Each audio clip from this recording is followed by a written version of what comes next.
Média Sorare. Média Sorare. Le premier podcast francophone dédié à Sorare.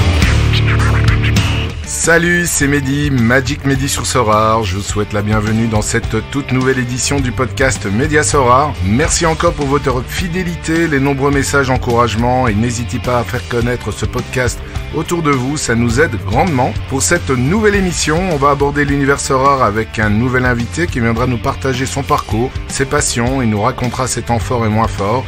Il répondra avec moi aux questions posées sur le fil Twitter de Média Sorare et on abordera un sujet qui lui tient à cœur, ainsi qu'un sujet d'actualité en vogue pour le moment. Lors de la précédente édition, j'ai pu accueillir Erwan, alias SR Erwan, animateur du Sorare Show et top 50 des managers du jeu. Et aujourd'hui, j'ai le plaisir d'accueillir Damien, alias Déglingo MPG, youtubeur Sorare qui sort des vidéos à une cadence dingue. Salut Damien. Salut Mehdi. Écoute, merci d'avoir répondu positivement à mon invitation. Alors, chez nous, il est 14h, chez toi...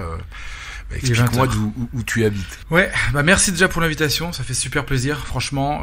En fait, le fait de passer dans le podcast, c'est un peu pour moi me reconnecter à la réalité Sorare, parce qu'en fait, je suis en Asie, donc je suis en Malaisie, donc à Kuala Lumpur depuis 8 ans. Et c'est vrai que par rapport à tout ce que tu fais dans le podcast, c'est un podcast que j'écoute tous les épisodes depuis que c'est sorti. Et ça me paraît abstrait parce que j'écoute quelqu'un qui fait du contenu que j'aime bien et comme une addiction quoi. Et aujourd'hui le fait d'être dedans, je me dis mais merde en fait pourquoi je suis dedans? Oui, je fais du contenu, mais le truc c'est que dans ma vie sorarienne, je suis devant ma caméra, je parle à des gens que j'ai jamais vus, jamais rencontré, d'où mon tweet d'aujourd'hui en faisant semblant de créer un event à Kuala Lumpur où en fait je suis tout seul à jouer et du coup ça la tristesse du truc c'est que c'est génial, j'ai 2 potes à moi que j'ai réussi à convertir, mais ça reste, tu vois, la partie communautaire est compliquée. Donc du coup le fait d'être en Asie c'est top, la vie est géniale, mais par rapport à Sorare c'est vrai que c'est différent. Enfin, écoute, chez toi, il est quelle heure? Il y a quoi? Il y a 6 heures de décalage? Ouais, c'est ça. Il y a 6 heures en été. T'es tranquille, à début de soirée chez toi, t'es bien? Bah, c'est ça. Je suis tranquille, il est 20h. Après, en heure d'hiver, il y a 7 heures de décalage, mais là, 6 heures, on est bien, et puis les enfants sont au lit, donc on est tranquille. Ah bah écoute, cool, on va passer un bon moment. Explique-moi un peu comment est-ce que tu as atterri là-bas, parce que tu me dis que ça fait 8 ans quand même que tu habites en Malaisie. Tu as 39 ans, donc le début de la trentaine, tu as débarqué là-bas. Qu'est-ce qui t'a amené à vivre et à déménager en Malaisie? Eh ben déjà le travail, hein. Clairement, je suis ingénieur de formation et donc j'ai fait mes études à Cherbourg. Ensuite, sorti d'école d'ingénieur, je me retrouve dans une carrière de calcaire dans le nord de la France, entre Calais et Boulogne. Et puis, suite à ça, je me retrouve à Paris au siège en tant que technico-commercial pendant 5 ans. Et après, il y a eu une opportunité, en fait, ils construisaient donc une usine en Malaisie. Et du coup, ils cherchaient des jeunes cadres dynamiques et motivés pour partir au bout du monde. Nous avec ma femme passionnés de voyage mais depuis toujours et en fait notre seul but ultime dans la vie à l'époque c'était de se rapprocher du Japon, sauf que on s'est dit parfait, un plan en Asie c'est idéal. On arrive en fait on se dit oui c'est très bien l'Asie, mais en fait quand t'es en Malaisie ça paraît fou mais on est encore à 6h30 à 7h de vol du Japon quoi. Donc c'est pas du tout à côté.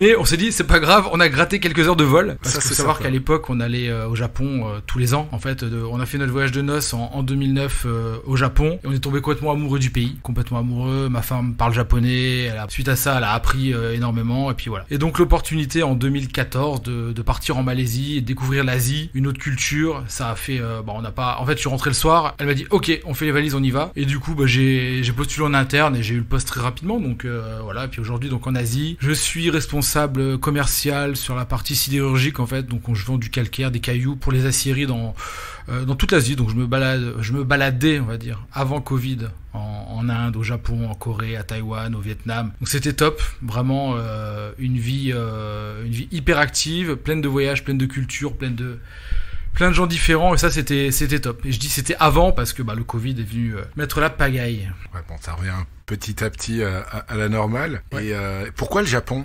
C'est quoi, fasciné par la culture japonaise, par les animés, les choses comme ça, la nourriture aussi? C'est un tout en fait. C'est vrai que fan de jeux vidéo à la base, et c'est vrai que quand on s'est mariés, c'était la guerre. Moi, je me suis dit, j'ai toujours rêvé d'aller au Japon, je veux aller au Japon, et madame voulait aller aux États-Unis. Donc on s'est battu en interne, tous les deux, pendant des semaines et des semaines, et au final, j'ai gagné. Donc, et là, en fait, ça a été le déclic de toute une vie, une passion s'est créée chez elle, autant que chez moi, simplement par la gentillesse, en fait, et l'accueil, en fait, des gens là-bas, la sécurité. En fait, quand on débarque au Japon, on se sent bien, on se sent calme, les gens sont gentils, il y a toujours quelqu'un pour t'aider quand t'es perdu dans la rue. Et tout ça, on s'est dit, mais waouh, on est où là, en fait? Et en fait, ça a été un déclic. On a passé 15 jours extraordinaires. Et c'est sûr que le jour où on a atterri à Paris, on a pris le RER pour rentrer sur Paris, ça sentait la pisse dans le RER.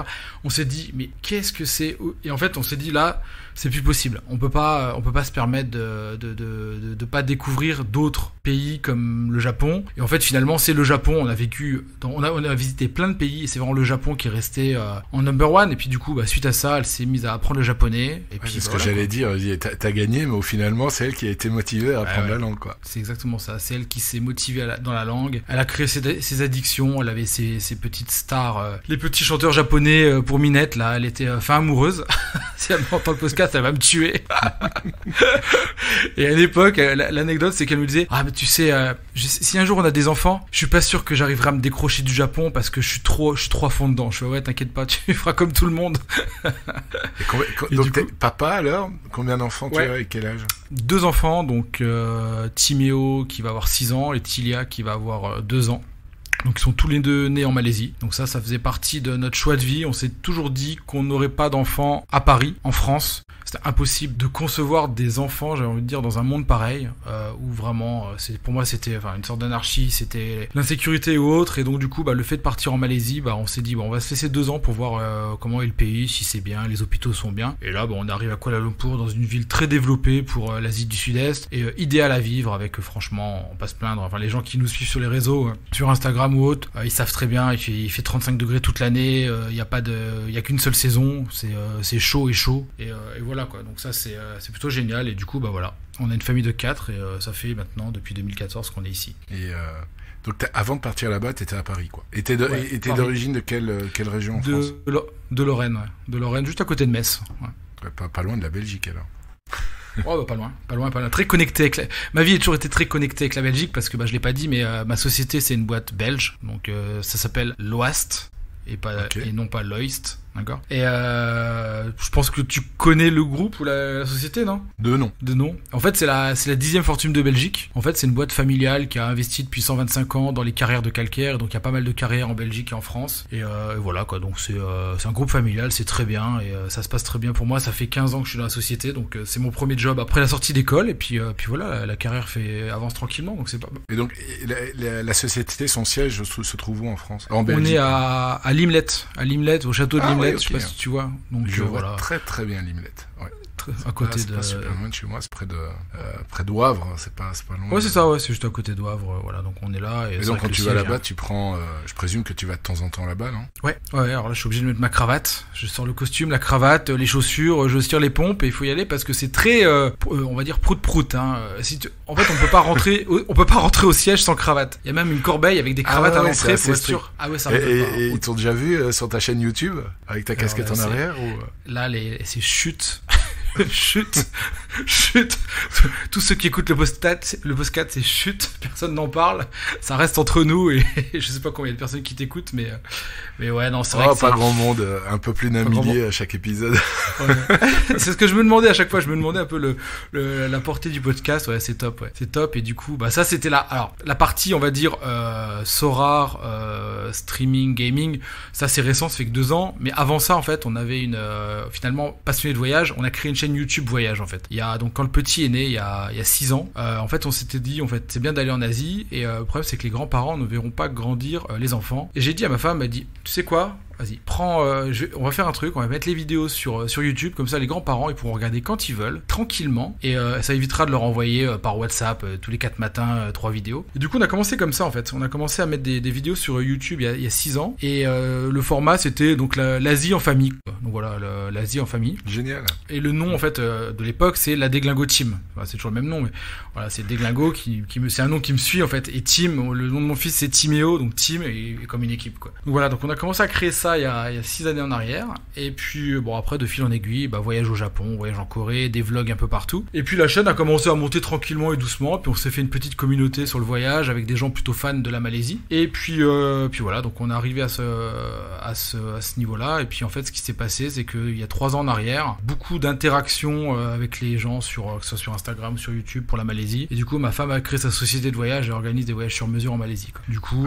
changement de c'est un beau parcours. Total. Ouais, alors qu'elle est infirmière de formation à la base, à Paris elle était infirmière. Et là, donc elle est partie dans le monde du voyage. Alors moi, je fais le montage des vlogs et compagnie, parce qu'il faut sortir une vidéo par semaine. Donc on a fait ça, il y a plus de 200 vidéos sur la chaîne, donc c'était pas mal. Et puis aujourd'hui, donc voilà, à l'époque, mes collègues ne savaient pas, mais maintenant ils ont vu. Voilà, j'ai des collègues qui ont vu, j'ai des RH qui ont vu. Ça a pas créé trop de problèmes parce que ils ont été conciliants. Il y a eu 2-3 fois des trucs borderline en pensant que je voyageais sur mes heures de travail, enfin des trucs improbables quoi. Alors que bon, finalement, je suis au bureau. Et donc ça a été toujours un peu bon, j'ai toujours fait attention. Et là, soir, il y a aucun souci pour les streams parce que c'est le soir hein, pour moi. C'est ma vie d'après papa, de 22h à 1h du mat. Prout H24 quoi. Non, du tout. Je vais au bureau jusqu'à 18h. Après, je rentre, les enfants, un peu de foot, un peu de futsal, une série avec madame. Et puis après, ma vie de créateur de contenu, elle démarre le soir. C'est du 22h, 1h du mat. Donc, il faut juste avoir la forme pour pas craquer en route. Mais ça va, quoi. Après, la passion. Donc, avec la passion, on peut déplacer des montagnes. Ouais, c'est clair. Écoute, c'est vraiment très intéressant, tes vidéos et tout. Moi, pour la petite histoire, après, on va aller vers Sorare parce que sinon, on va partir sur les voyages. Moi, j'ai voulu faire ça, avoir des blogs et tout. Je suis assez globetrotter. Je suis parti dans beaucoup d'endroits. Japon, j'ai pas encore fait. C'est dans ma to-do list, mais vraiment en priorité dans le top 3. Mais je suis parti avec mes enfants, quand ils étaient jeunes. Je suis parti au Costa Rica. Je suis parti en Inde quand ils avaient 2 et 5 ans. Donc beaucoup de voyages t'es solide. Qui sont tout petits. Et moi, par contre, c'était plus pour la famille. Je faisais des rapports de voyage quotidiens, mais alors sur Facebook, parce que je dis blog. Ma femme, c'est plutôt vivons tranquille, vivons cachés. Donc il faut pas trop se montrer et tout. Donc mais je te rejoins au niveau de la passion des voyages et surtout le partage de toutes ces cultures c'est ça. Avec ces petits bouts, surtout quand ils sont tout petits, ça leur ouvre vraiment l'esprit. Les enfants. C'est extraordinaire. Bon, on en revient au foot. Ouais, ça marche. Alors, ta passion du foot. Tu es fan de quelle équipe? Marseille. Bon, ça, c'est plus un secret pour grand monde. Marseille, depuis toujours. Hein. Même en venant du Nord. Ouais. Ah ouais, non, mais alors là, tu vois, pour la petite histoire, Marseille. Donc, mon père était fan de Marseille. Je suis né en 82, donc les années 88, 89, donc 6-7 ans, les premiers souvenirs de foot, les premiers vrais souvenirs, c'était à l'époque où mon père était à fond dedans. Évidemment, Marseille commençait à performer vraiment bien en France et en Europe. Et du coup, naturellement, je me suis mis avec lui, on allait voir des matchs, et donc c'était cool. Donc, mais venant de Metz. Et puis, j'ai grandi avec ça, hein. J'ai grandi avec Marseille, 93, Ligue des Champions, vraiment l'époque Papin et voilà quoi, donc c'était la belle époque on va dire. Et puis j'ai toujours continué à supporter Marseille, et puis après jusqu'en 2001-2002, donc là j'étais en école d'ingénieur à Cherbourg et avant j'étais à Metz, et du coup en fait je m'étais abonné en fait à Marseille, donc chez les Yankees pendant 2 ans. Donc pendant 2 ans j'ai fait tous les déplacements Metz-Marseille en train corail. Donc je partais le samedi matin à 6h du mat, j'arrivais à 13h à Marseille, j'allais voir mon petit match, je reprenais le train couchette à 23h08 de Marseille pour arriver en gare de Metz le dimanche matin à 8h30. Je faisais bisous papa, bisous maman, et à 15h j'allais jouer au foot dans mon équipe de DH en Lorraine. Donc ça c'était tous les 15 jours, ça a duré 2 ans. C'était une vie assez super folle. Passionné quoi. Ouais. En fait dans ma vie, toutes les choses que je fais, je les fais à fond, par passion. Et en fait, si je suis pas passionné, j'arrête vite en fait. Et les trucs qui me passionnent, le foot, Marseille, ça m'a toujours passionné. C'était mon premier amour et ça le restera toujours. Et puis après c'est vrai qu'il y a eu la passion du voyage en plus. Et puis maintenant, les fantasy games quoi, donc liés au foot quoi. Et ça fait depuis combien de temps ta passion pour les fantasy games? Lors de la préparation, tu me parlais, il y a des noms, moi je connais pas. Tu parlais d'Hat-Trick, Virtua Foot, alors Mon Petit Gazon MPG, évidemment, j'en ai entendu parler, Télégraphe. Explique un peu cette passion que tu as pour les jeux fantasy, et depuis combien de temps tu y joues? Voilà. À la base, j'ai commencé par du Football Manager comme tout le monde, hein, quand j'avais entre 2000 et 2005. Et après, c'est vrai qu'il y a des jeux qui se sont développés, donc type Hat-Trick et Virtua Foot. En fait, c'était des jeux où c'était des joueurs virtuels qu'on faisait évoluer, et en fait, on faisait des matchs de 1h30 amis avec des cartes, genre de cartes que tu faisais évoluer, que t'entraînais contre d'autres managers, et tu pouvais changer en temps réel ta composition sur le terrain, dire de passer plus par les ailes, par le centre, et donc ça c'était hyper addictif, et ça permettait de monter dans des divisions, et puis j'ai joué plusieurs fois en division 1 à l'époque, et donc ça c'était vraiment pour moi les prémices d'un jeu en fait de fantasy, mais avec une interaction avec des gens autour de moi, quoi. C'était pas juste, je jouais, comme sur Sora où les gens font leur truc, les joueurs ont leurs points et basta. Non, là c'était vraiment un impact avec des joueurs non réels, mais où que tu faisais progresser, donc tu développais ton stade, ton académie, tu faisais entraîner des petites pépites. Voilà, donc ça c'était vraiment la base en fait, et ça m'a vraiment fait bugger, et j'ai commencé à me passionner de ça. Et du coup à l'époque, c'était en 2010, je pense, j'avais créé à l'époque c'était des forums, on s'appelait la Menace du Nord-Est, voilà, c'était une des guildes, grosso modo. C'est pour ça que quand t'as parlé de guilde la semaine dernière, ça m'a ça m'a rappelé tout ça. Donc c'était une guilde en fait on se battait contre d'autres guildes à l'époque, et donc ils avaient vraiment créé ce système vraiment hyper addictif, et du coup on avait un forum d'entraide où on était tous entre nous, on s'était rencontrés en réel à l'époque, on avait bu des verres ensemble, vraiment on avait vraiment créé pendant 2-3 ans une vraie affinité, une vraie dépendance à ces jeux-là, et du coup c'est vrai que c'était pour moi Hat-Trick et Virtua Foot, pour moi les précurseurs de cette vie un peu virtuelle liée pas forcément au monde réel. Et suite à ça, mon petit gazon, donc je me suis inscrit en 2014-2015, je pense, en arrivant en Malaisie en fait. Je me suis dit trop bien, finalement il y a une connexion avec la vie réelle. Donc là, je sais pas si tu connais le concept, je peux le faire rapidement. Vas-y. Mon petit gazon. En fait, c'est simple. En fait, c'est surtout pour jouer avec ses potes MPG. Tu as un budget de 500 millions et tu dois, par exemple, sur la Ligue 1, tu dois recruter 18 joueurs. Tu les répartis comme tu veux. Tes sous, tu peux mettre 190 millions sur Mbappé et 3 millions sur le reste. Le but, c'est qu'à la fin, c'est que tu crées une équipe de 11 joueurs que tu vas aligner. Donc mon équipe, moi je vais aligner contre ton équipe. Dans ton équipe, j'ai peut-être eu Mbappé aux enchères, toi t'as peut-être eu Neymar. Voilà, après il y a un match de vie réelle. Si par exemple Mbappé marque un but dans la vie réelle, il y a 1-0 pour moi contre toi. Donc, ça c'est le concept de base. Et donc les mercatos sont enflammés parce que les gens se battent vraiment comme des chiffonniers sur certaines pépites. Et donc c'est bien de connaître les gros joueurs, mais l'avantage de ce jeu-là, c'est qu'il faut gratter dans la profondeur de la Ligue 1 ou des autres championnats européens pour aller vraiment être compétitif. Et MPG m'a passionné donc dès le début en fait suite à ça. Et c'est comme ça en fait pendant des années j'ai joué. J'ai encore trouvé une fois le manque de communauté en fait autour de MPG. Et en fait le Covid est arrivé en 2019. C'est uniquement pour la Ligue 1 MPG ou bien ça couvre d'autres ligues? Non, il y a l'Italie, il y a l'Angleterre, donc ils ont pas beaucoup il y a pas la Bundesliga, tout le monde râle depuis des années. T'as l'Espagne, voilà. Mais c'est vrai que moi je joue uniquement pour la Ligue 1 et la Première Ligue. Voilà, c'était vraiment les deux championnats que je suivais le plus, parce que après c'est vrai que ça demande du temps en fait. Finalement, j'ai passé tellement de temps sur MPG à aller dénicher des pépites qu'à la fin, en fait, au bout de quelques années, je me suis dit ça y est, le Covid est arrivé, les voyages ont cessé. Il est temps pour moi, en tant que jeune hyperactif, de créer quelque chose. Et du coup, j'ai lancé la chaîne, ma chaîne YouTube MPG. À la base, c'est du Déglingo MPG, donc d'où mon pseudo. Et là l'objectif c'était tout simplement de partager en fait la passion et des tuyaux et des pépites avec d'autres gens, et puis de discuter avec des passionnés quoi. Et du coup on a réussi à se créer une belle petite communauté. Donc on a rassemblé avec MPG de Mani, je sais pas si tu vois, c'est l'autre youtubeur MPG. On était deux en fait on était sur ce jeu là deux youtubeurs pendant plus de 2 ans, et voilà. Puis on a réussi à faire une petite communauté, je sais pas comment on est dedans, 2-3 000 grosso modo je dirais, à vraiment être des hardcore gamers de mon petit gazon, et à lancer une émission tous les vendredis soirs où en fait je fais toutes les compos de Ligue 1 en fait depuis 2 ans. Essaye de faire une prédiction des 20 clubs, et donc à force ça te permet de connaître les 600 joueurs de Ligue 1, ça te permet de continuer à parfaire ta culture foot quoi en vrai. Donc ça c'était hyper addictif et hyper intéressant, ouais. Et puis après petit gazon, t'es directement passé à Sora. Et puis voilà, donc au bout d'un an, 1 an et demi à faire des streams sur MPG, j'ai plusieurs personnes qui sont venues en privé me voir. Hey Déglingo, faudrait que t'essayes le nouveau jeu, c'est Sora, tu verras, c'est trop bien, c'est avec de l'argent, tu verras. Puis moi je suis assez extrémiste dans mon truc, je suis assez moi c'est soit MPG, c'est soit le Japon, c'est soit Marseille, toi. J'aime pas trop, je suis pas quelqu'un de, on va dire, de non fidèle. Pas de disperser. Non, c'est comme avec ma femme, tu vois, on s'est rencontrés au lycée il y a 20 ans et c'est toujours la même, tu vois. Je suis assez quand je pars dans un truc en général, c'est pour aller jusqu'au bout.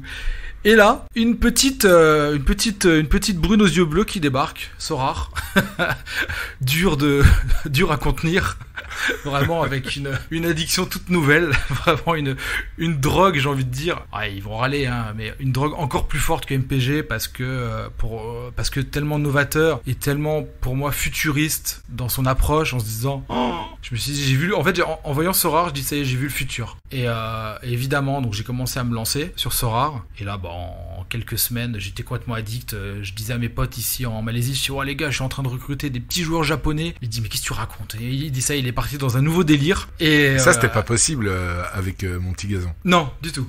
C'était cantonné à la Ligue 1 et tout. Donc il y avait une certaine addiction, mais Sorare a pris le pas parce que finalement, déjà, on va pas se mentir, hein, le fait de pouvoir gagner de l'argent avec, tu te dis, waouh, moi j'aimais bien les paris sportifs étant jeune. Bon, j'ai jamais été bon, mais tu sais, t'as toujours cette petite addiction de quand t'as ton joueur qui marque à la 93e, t'as gagné 10 €, t'es debout sur la table, quoi. Ouais, l'adrénaline, quoi. Tu connais le truc, quoi. Et là, Sorare, ça décuple ça. Donc ça, plutôt pas mal, ouais. Plutôt assez très addictif. Et donc, j'ai vite plongé dedans. Puis voilà, quoi. Après, la chaîne MPG, donc, s'est transformée tout doucement en MPG Sorare. Donc je fais toujours les deux parce que j'oublie pas le cœur de ma communauté qui est mon petit gazon et ils m'en voudraient à mort si demain je leur disais que j'arrêtais MPG parce que voilà, on a notre petite émission du vendredi soir, on a notre débrief du lundi soir aussi sur Twitch et voilà, et puis on est quand même très soudés, donc sur le Discord on est très très soudés, mais j'ai réussi à emmener une grande partie de la commu sur Sorare. Donc ça, plutôt cool. Chose qui n'était pas forcément au début. Ouais, gagner d'avance. Simple. Non, parce qu'en fait... mon petit gazon, il y avait aussi moyen de gagner de l'argent ou pas? Du tout. Moi, j'ai vraiment... à l'époque, j'ai fait ça. Fantasy, quoi. Ah ouais, c'est du pur fantasy. Moi, j'ai créé ça pendant 2 ans pour du... Il n'y avait aucun intérêt financier ou quoi que ce soit derrière ça. Et du coup, c'est vrai que... Parce que la communauté MPG a toujours la tendance, la réputation d'être radine. Je vais encore me faire insulter. Parce qu'en fait, ce qui se passe quoi dans mon petit gazon, c'est qu'en fait, dans ces ligues, en fait, c'est soit tu fais ton mercato, t'as tes 18 joueurs pour la saison, donc ça dure 18 matchs, soit tu peux payer 2 € par joueur et t'as un mercato qui est ouvert tout le temps. Donc si par exemple, je sais pas moi, tu vois, t'as ton petit Doku de Rennes qui se blesse, par exemple, pour prendre qu'un exemple, et tu peux aller recruter un mec qui est dispo sur le marché, je sais pas moi, un Souleymana ou n'importe qui. Et ça c'est le mode expert et ça coûte 2 € par joueur, donc une ligue de 10 c'est 20 €. Et tu verrais comme c'est dur des fois d'aller faire sortir 2 € à certaines personnes de MPG. Et je me suis dit, mais quand je vais leur parler de Sorare, jamais ils vont venir sur le game, mais jamais, c'est pas possible. Et donc du coup au début j'étais très prudent, je me suis dit j'ai commencé à sortir 1 ou 2 vidéos sur Sorare pour voir un peu la réaction, et puis finalement les gens étaient curieux, et puis et la grande différence en fait entre les deux, c'est que finalement en fait MPG on sort 2 € et à la fin entre guillemets on les a perdus. Sur Sorare tu dépenses 2 €, tu sais très bien que si tu revends ta carte tu peux récupérer entre guillemets ta somme. Juste pour caricaturer à l'extrême. Ouais, surtout en plus voilà. Quand tu t'es lancé, j'ai regardé, tu t'es inscrit le 11 avril 2021, il n'y avait pas encore les limited, donc, et c'était après le boom, donc l'annonce de la première levée de fonds avec Griezmann et Piqué. Là, il y a eu le pic, justement le pic des prix au mois de mars, donc t'es arrivé quand les prix quand même étaient assez élevés le 11 avril. Donc. Comment est-ce qu'a réagi ta communauté quand t'as débarqué là, qu'ils ont vu les prix assez hallucinants des joueurs en rare? Alors à l'époque c'est vrai que déjà j'ai démarré en avril un peu en catimini quoi, c'est-à-dire que je jouais dans mon coin, j'en ai pas trop parlé tout de suite. En fait, j'en ai pas trop parlé avril, mai, je jouais, je découvrais le jeu en fait. Je voulais voir un peu l'intérêt, est-ce que c'était solide, voilà, je voulais me convaincre, voilà. Bon, moi j'étais convaincu, mais après en parler à des gens, c'est compliqué parce qu'on a une responsabilité en fait, surtout qu'il y a de l'argent derrière. Bien sûr. Et je me suis dit bon, on verra. On fera tranquillement. Et après, quand j'ai vu que finalement j'appliquais les mêmes méthodes que sur MPG, aller chercher des petites pépites, poncer le game, regarder les données, les stats, et que finalement, entre guillemets, comme sur MPG, où finalement, bon, je gagne, on va dire, je vais pas dire que je suis bon, mais je suis, voilà, j'étudie bien le game pour arriver à être toujours bien classé. Je me suis dit, bon, si j'arrive à faire la même sur Sorare et gagner de l'argent, ça peut être incroyable. Et en fait, c'est ce qui s'est passé très rapidement dans Sorare. Les 2 premiers mois, en fait, j'ai eu des gains incroyables. En fait, ça c'est improbable, hein, mais j'ai gagné rapidement la division 2 Asie au bout de 2-3 mois, je crois. Ce qui est absurde, en fait. Quand j'y pense aujourd'hui, c'est absurde. Et du coup, je me suis dit, mais en fait, en saignant le jeu, il y a moyen de vraiment de faire fructifier son argent. Et l'avantage dans tout ça, donc sur la partie là, c'est que cet argent, en fait, grosso modo, sur la partie crypto-monnaie, ça fait 4 ans que je bricole sur les cryptos, que je fais tout et n'importe quoi, c'est-à-dire que j'avais acheté quand c'était monté à l'époque, en 2017, là, c'était quasiment fin 2017, avant le crash début 2018. Voilà, ouais, comme un bon mouton, tu sais, le bon mouton qui n'y connaît rien, qui arrive, dit oh c'est bien ça et tout, puis je commence à étudier, j'achète, je me fais lessiver. Du coup, à l'époque, j'avais mis peut-être 10 000 euros, je pense, en 2017. Je me fais lessiver, je me retrouve 6 mois plus tard, il me restait 3 000. Je dis waouh. Alors là, au début, tu fais le malin, tu sais. Franchement, ça va encore. Ouais. T'as pas connu les moins 90%, quoi. Ouais, et du coup, j'avais dit à ma femme, moi, j'ai trouvé un truc de fou, tu verras, ça va être incroyable. Tu sais, vraiment le guignol. Ouais, tu dis, ouais, vas-y, cause toujours. Et donc, le premier mois, tu sais, j'ai 10 000, je suis à 12 000 euros, je suis à 14 000. Elle dit, ouais, très bien. Et après, quelques mois plus tard, elle dit, c'est marrant, t'en parles plus de ton bitcoin, là. Et je dis ouais t'inquiète, il y a eu 2-3 galères, j'en reparlerai dans 2-3 ans. Et du coup en fait donc bon, j'ai pas abandonné en fait, parce que je croyais vraiment après en étudiant bien le truc à la techno et dire ça va révolutionner le monde, j'en étais persuadé. Et ce que j'ai fait, alors bon on va m'engueuler, tous les verts et les environnementalistes vont m'engueuler, j'ai acheté donc un ordinateur pour miner de l'Ethereum en fait. Et pendant 2 ans j'ai miné de l'Ether à la maison, donc j'ai acheté un ordi, 6 cartes graphiques et roule ma poule, j'envoie le logiciel et c'est parti. À l'époque un boucan d'enfer quand même.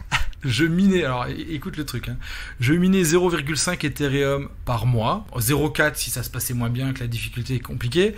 Le truc c'est que en Malaisie, il fait une chaleur à mourir quoi. Dans les appartements, tu mets pas la clim, il fait 29 quoi. Il fait 29 et même en live, souvent je mets la clim parce que la température retombe à 26 et je suis toujours en transe. Et là en fait avec la machine à Ether, les cartes graphiques elles montaient à 75 degrés et dans la pièce, il faisait une chaleur à mourir. Ma femme, elle me détestait, elle fait entre le bruit et la chaleur, mais t'es complètement malade, elle m'engueulait comme ça. Et je dis, et bien elle me disait vas-y allume la clim. Donc j'avais le Bitcoin à fond et la clim à côté. Mais enfin quand il pense c'est totalement absurde. Et le pire c'est que tout s'est écroulé en fait, c'est-à-dire l'Ether était tombé à moins de 100 euros. En fait il était tombé à 90, un truc comme ça. Et je continuais à miner comme un fou quoi. Je minais pendant 2 ans. Je partais en vacances. Je demandais à mon voisin du haut, donc le big up à lui s'il écoute, de descendre. Tu peux rallumer la machine parce que ça a bugué, que tu la relances. Faudrait quand même pas perdre un centième d'Ether, tu vois. C'était absolument fou. Et il le faisait. Et il le faisait. Il descendait et tout. Il fait ouais c'est bon dame, j'ai relancé la machine. T'inquiète c'est bon, tu peux continuer à profiter de tes vacances. Et du coup dans cette période-là, j'ai continué à réinvestir jusqu'à monter à 50 Ethers. Voilà. J'ai miné grosso modo 7-8 Ethers et je suis monté jusqu'à 50 Ethers. Donc il y a 2 ans en arrière, j'avais 50 Ethers dans le portefeuille. Et là, c'est là que le génie du trading est arrivé. L'Ether, parce que j'en avais racheté quand il était à 100, 200 euros et j'étais monté à 50. Et l'Ether a commencé à redécoller. 500 euros, 600 euros, 700 euros, 800 euros, 1000 euros. Et là, c'était le déclic. Et là, j'ai commencé à en vendre en fait. J'ai commencé à en vendre. Je dis waouh, ça y est, je me remets bien. Tu vois. Et là, évidemment, je reparle à ma femme. Je dis oh, ça y est, c'est reparti. Tu sais le truc quoi. Le mec fier, tu sais, qui rentre dans la pièce en roulant des mécaniques. Et du coup, je commence à en vendre. Évidemment, le bazar, il continue à monter. J'en rachète, j'en revends, j'en rachète, je fais n'importe quoi. Pour me retrouver, au final, en avril 2021, avec 12 Ethers en poche. Donc j'avais 50 Ethers, on va dire, à 100, 150 euros. Et je me retrouve avec 12 Ethers à, je sais plus, il était à 1500 ouais, c'est un truc comme ça, un peu plus de 1000 je pense en avril. Ouais, voilà. Donc j'avais grosso modo, allez, on va dire 15 000 euros de dispo en fait. Voilà, d'une somme de base qui était 10 000, qui est tombée à 3 000, qui est remontée à 15 000, et voilà. Mais je souffrais en fait. Ça va, t'es en positif. Oui. Bien sûr, mais j'ai traversé le désert pendant 4 ans. J'ai souffert intérieurement parce que j'étais pas habitué au crypto, et le stress de voir le truc monter, et de revendre et de racheter, c'est hyper stressant en fait. Et en fait, c'est pour ça que quand Sorare est arrivé, j'ai vu une opportunité unique pour arrêter de souffrir. J'ai mis un Ether dans le jeu, je dis c'est trop bien, et je gagne de l'Ether. Et après je dis mais en fait quand l'Ether monte ou l'Ether baisse, le prix des cartes s'ajuste à peu près, donc ça compense un petit peu les potentielles pertes et hausses. Système de hedge sur le cours de l'Ether. Et là c'était magnifique et je me suis dit waouh, trop bien. Et là rapidement sur un mois j'ai mis mes 12 Ethers direct, all-in. Ah ouais, t'as fait all-in sur Sorare. Exactement, j'ai fait all-in parce qu'en fait j'ai commencé à gagner quelques cartes. Je me suis dit mais en fait c'est débile, mais plus t'es riche, plus tu peux être bon en fait. Parce qu'en fait quand tu démarres Sorare, et là pour beaucoup de managers, t'es frustré en fait. T'es frustré parce que tu ne fais aucun choix stratégique, aucun. Tu t'achètes tes 5 cartes, tu les mets et tu pries quoi.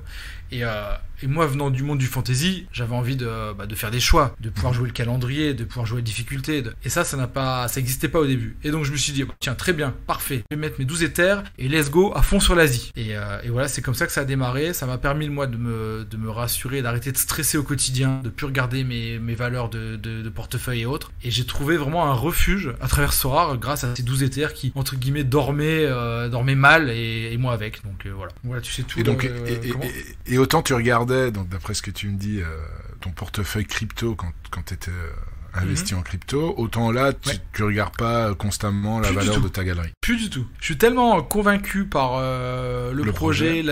L'ajustement des cartes vers le haut, vers le bas en fonction de la montée de l'Ether. J'ai connu maintenant 1 an de cycle vers le haut, vers le bas, et ça, franchement, je regarde de temps en temps, je dis pas, mais je regarde pas tous les jours, quoi. C'est clair que je regarde une fois tous les 15 jours pour voir où ça en est, mais je m'arrête plus du tout à ça, quoi. Vraiment, ça m'a permis de me soulager, et franchement, c'est une vraie paix intérieure pour ça. Il y a aucun souci. Vraiment, c'est parfait. Donc t'es hyper confiant dans le projet, quoi. Ouais, pour tous ceux qui sont en live avec moi, ils savent. Sur ses 2 oreilles comme ça et laisser son investissement courir, et c'est que t'es vraiment très très à l'aise par rapport au futur de Sorare. Le truc, c'est que je sais que j'ai démarré à l'époque, il y a 4 ans, avec 10 000 euros. Je suis passé par des états critiques où il me restait plus que 3 000. T'es pas bien, en fait. En soi, j'en avais pas besoin pour vivre à l'époque parce que je suis cadre dans une boîte. Ça payait l'école des enfants, la popote, les voyages. Et du coup, j'en avais pas besoin. Mais le fait que je sais que cet argent, à un moment, ne valait plus rien et qu'aujourd'hui, on peut en parler après, voir ce que ma galerie sur Sorare, je me dis, en fait, j'ai créé ça avec rien quasiment, je me dis toujours. Donc, c'est débile comme raisonnement, mais je me suis, même si demain je perds la moitié, c'est ce que je me dis, tu seras je serais content quand même parce qu'à un moment, je me rappelle, j'avais 3 000 euros et j'étais au bout de ma vie, quoi. Et par contre, les émotions que là j'ai aujourd'hui avec le jeu, c'est incomparable avec tout ce que ça peut être le trading ou autre. Et c'est pour ça que je suis pas très stressé, j'ai confiance dans le projet. Et en live, j'essaye je devrais peut-être pas le faire autant, mais j'essaye de rassurer énormément la commu qui se stresse pour la montée ou la baisse des galeries avec le prix des cartes qui évolue. Justement, c'est normal. On va parcourir ce sujet tout à l'heure comme sujet d'actualité parce qu'on n'arrête pas d'en parler. Pourtant, j'ai abordé le sujet dans je crois, les 2 derniers podcasts. Mais là, on va le faire vraiment officiellement tout à l'heure ensemble. Par rapport à ta galerie, donc, à partir de c'était quoi, 11 éthers, c'est ça, ou t'as fait Banco? 12 éthers, ouais. 12 éthers. Je vais 1 plus 2 plus 4 plus 5 pour arriver à 12 éthers au total, quasiment. Écoute, au mois de mai. En un peu plus d'1 an, ta galerie, elle vaut 37,5 éthers. Donc, c'est pas mal. T'as fait du x3 quand même en 1 an pour nos auditeurs. Donc elle vaut aujourd'hui elle vaut un peu plus de 113 000 $. Alors tu as pas mal de cartes, tu as 25 cartes super rares, 75 cartes rares, 83 cartes limited. Tu as gagné 150 rewards depuis le début du jeu avec 3 premières places, donc pas mal de belle diversification au niveau de tes cartes. Et si je me rappelle bien, tout à l'heure tu m'as dit, je me souviens, Banco sur l'Asie. Alors là, c'est un choix complètement déglingo, j'ai envie de dire. Pourquoi l'Asie en même temps? Oui. Tu es passionné par le Japon. Là, tu t'es dit, c'est incroyable, il y a le Japon en foot sur Sorare. Je suis dingue du Japon et en plus, j'habite en Asie. C'est pour moi, quoi. En fait, tout est lié. En fait, quand Sorare est arrivé, toutes mes passions ont fusionné en un coup. C'est-à-dire le foot, les cryptos, la solution. Je suis en Asie, je suis fan du Japon. Et c'est dans le game. Et je me suis dit, dame, fais pas comme tout le monde. Parce qu'on était au mois d'avril, c'était la fin des championnats européens. Mais c'est parfait. En plus, je suivais un peu le championnat japonais. Parce que ici, c'est à des horaires parfaits, en fait.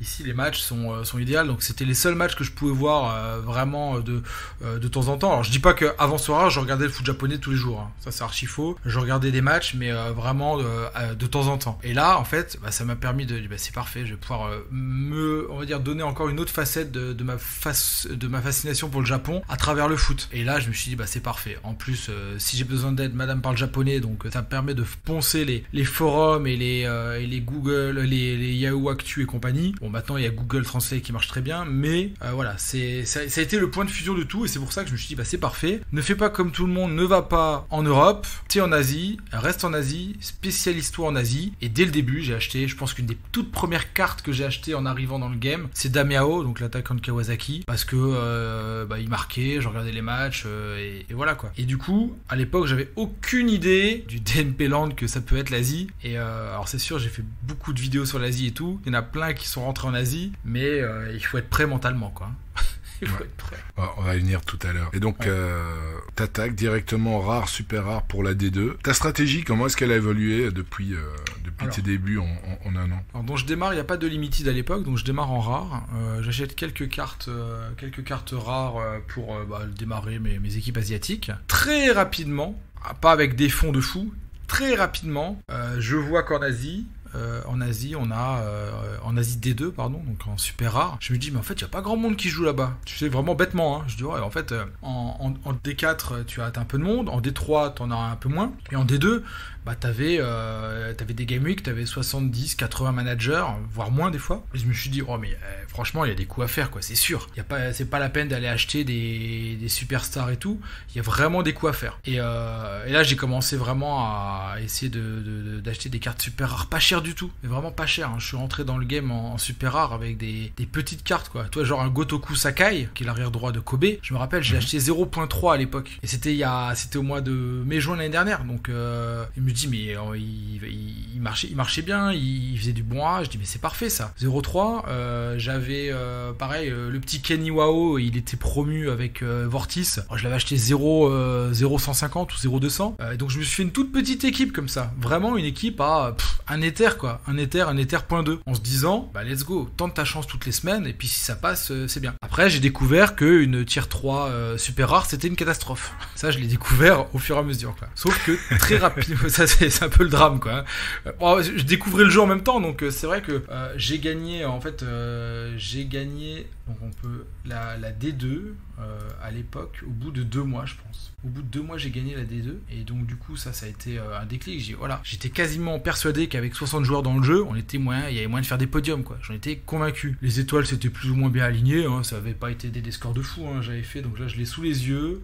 J'avais fait 421 points avec une carte rare. Il y avait Xing Jingo, le capitaine de Pohang en rare, et 4 cartes super rares, des cartes éclatées qui, franchement, c'est une équipe à un Ether, quoi, grand max. Et avec ça, je gagne l'Asie D2, donc je prends 0.38 Ether, plus, là, je chope Mathéus, donc de Nagoya en super rare, et là c'est une carte à 1.6. Je me dis, waouh, énorme, je gagne quasiment 2 Ethers sur le truc.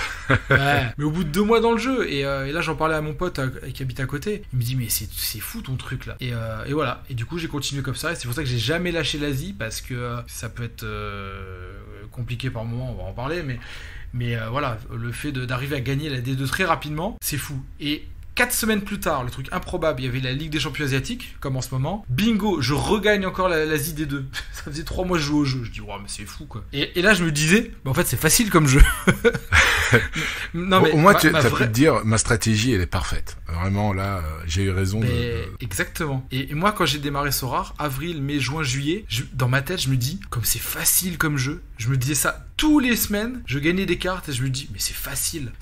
Et je me disais, mais ils font quoi les autres? Ils y connaissent rien, en fait. Et non, mais je me disais vraiment ça. Alors je me suis dit, bon, je pense qu'il y avait un peu de ça aussi pour l'Asie. Je pense que je me dis, en Europe je faisais pas le mariole parce que tout le monde connaît, mais en Asie je dis, mais personne connaît, mais en fait c'est parfait, quoi. Il y a moyen de faire des coups tout le temps, et c'est pour ça que j'ai vraiment poncé l'Asie en long, large, en travers. Donc Japon d'abord, puis Corée par la suite, et voilà, quoi. Et c'est comme ça que j'ai continué. Puis l'avantage, surtout le gros avantage, c'est que j'ai commencé à regarder les matchs dès le début et à voir à des horaires parfaits, quoi, parce que moi c'est le dimanche ou le samedi à 13h, 14h, pendant la sieste des petits, je me cale, je me fous 2 écrans, je regarde les matchs, et du coup ça me permet vraiment de voir les matchs en profondeur, de choper des pépites, chose qu'en Europe, c'est bête, mais je peux beaucoup moins le faire. J'en regarde, mais avec des matchs à 21h qui sont à 3h du matin ici, quand je veux regarder un match, je paye de ma personne, je me le réveille à 3h et je regarde. Donc ça c'est compliqué. Quand tu regardes pas les matchs, t'as pas autant d'informations que quand tu regardes. Et je je me permets de le dire à beaucoup de monde qui se lance en Asie ou en MLS ou ailleurs. Regardez les matchs. Regardez vraiment les matchs parce que regardez les notes le matin et voir que le mec il a fait 12 interceptions et si c'est bien mais c'est pas assez en fait. Dans les matchs on a tellement d'informations en plus et c'est ça qui fait la différence. C'est ça qui fait vraiment la différence et qu'il faut vraiment regarder les matchs au maximum. Je te suis à 200% là-dessus. Je regardais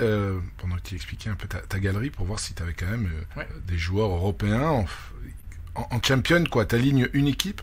Quand je regarde, tu as de quoi en rare. Je parle de rare. Ouais. Tu as le duo Paul Lopez-Mandanda, tiens, comme par hasard. En défense, c'était pas mal du tout avec Van Dijk, Robertson. En plus, tu as Fonte. Et au milieu, Payet, évidemment. Modric. Et en attaque, t'as Thomas Müller. Donc t'as quand même et Dzeko aussi. Donc t'as quand même une belle équipe championne que tu peux aligner à chaque game. J'ai une grosse équipe. J'ai une grosse équipe championne, c'est tout le temps, voilà. À l'époque, Paul Lopez joue tout le temps, donc avec les deux de Liverpool, plus Payet, plus Müller. Cette équipe m'emmène aux rewards quasiment toutes les semaines, en fait. Quand les 5 jouent, il y a très peu de... Je m'étais dit, je vais investir beaucoup pour que cette équipe m'emmène aux rewards toutes les semaines, et c'est vrai qu'elle m'emmène régulièrement au-dessus des 330, 340 points. Ça me permet au moins de choper une tier 3 qui ramenait à l'époque 0-100, et je trouvais ça hyper rentable, quoi, d'arriver avec... franchement, l'équipe, je la touche quasiment pas. Là, elle va bouger parce que c'est devenu l'anarchie avec les gardiens à Marseille. Et à l'époque, quand j'avais fait cette équipe-là, c'est vrai que Paul Lopez, Marseille avait la meilleure défense, je crois en décembre, meilleure défense d'Europe. Et c'était une dinguerie. Et puis derrière, c'est reparti en cacahuète avec Sampaoli. C'est reparti en 4-2 avec des matchs de fou. Donc du coup, là, je vais rechanger un petit peu. Probablement le gardien pour l'an prochain. Je pense. Un peu plus de certitude, quoi. Ouais, contre, Challenger, là t'as pas d'équipe en rare en Challenger. J'avais, que j'ai revendu 2 mois en arrière, donc j'ai eu la chance de gagner rapidement dans le jeu le GOAT, Morioka, donc en plus japonais, donc ça mais tout était connecté en fait. Dans ce jeu, tout est connecté autour de ma passion, quoi. C'est improbable. C'était au bout de 3-4 mois, je crois. En plus, je fais même pas un gros score. Je finis 3ème. Je finis 3ème de mémoire, et là je chope incroyable. Morioka, donc à l'époque il valait 0.8 je crois de mémoire, et du coup je me suis dit c'est parfait, je vais créer une équipe challenger autour de Morioka. Donc voilà, et donc je chope donc Morioka donc en faisant 3ème en All-Star Détroit, 412 points, je chope Morioka et derrière je crée une équipe. Donc j'ai vite acheté le gardien du Benfica avec j'ai jamais dire son nom là, Odysseas, avec le défenseur central, j'ai perdu le nom, l'Argentin. Otamendi, Vertonghen. Otamendi, voilà. Avec Morioka, plus j'aurais rêvé d'avoir Tadic, mais malheureusement j'ai pas eu, donc j'ai pris le très sous-côté Selemani, qui m'a toujours régalé, et puis après le 5ème joueur, ça dépendait un peu des Game Week, j'ai eu plusieurs joueurs, voilà. Mais ça c'est une équipe qui est une des premières équipes un peu solides que j'avais faites à l'époque et qui m'a aussi permis de gagner un peu. Et là en fait j'ai tout vendu au mois de... On est quoi là? On est en avril, j'ai tout vendu au mois de février, je pense. Au mois de février, les prix étaient encore assez bons et ça m'a permis de repartir un peu sur repréparer les États-Unis, enfin la MLS. Donc voilà, j'ai fait la sacrifice, j'ai juste gardé Morioka. T'as quand même gardé Morioka, je vois qu'il est toujours dans ta galerie. Ah là ça y est, il m'a conquis.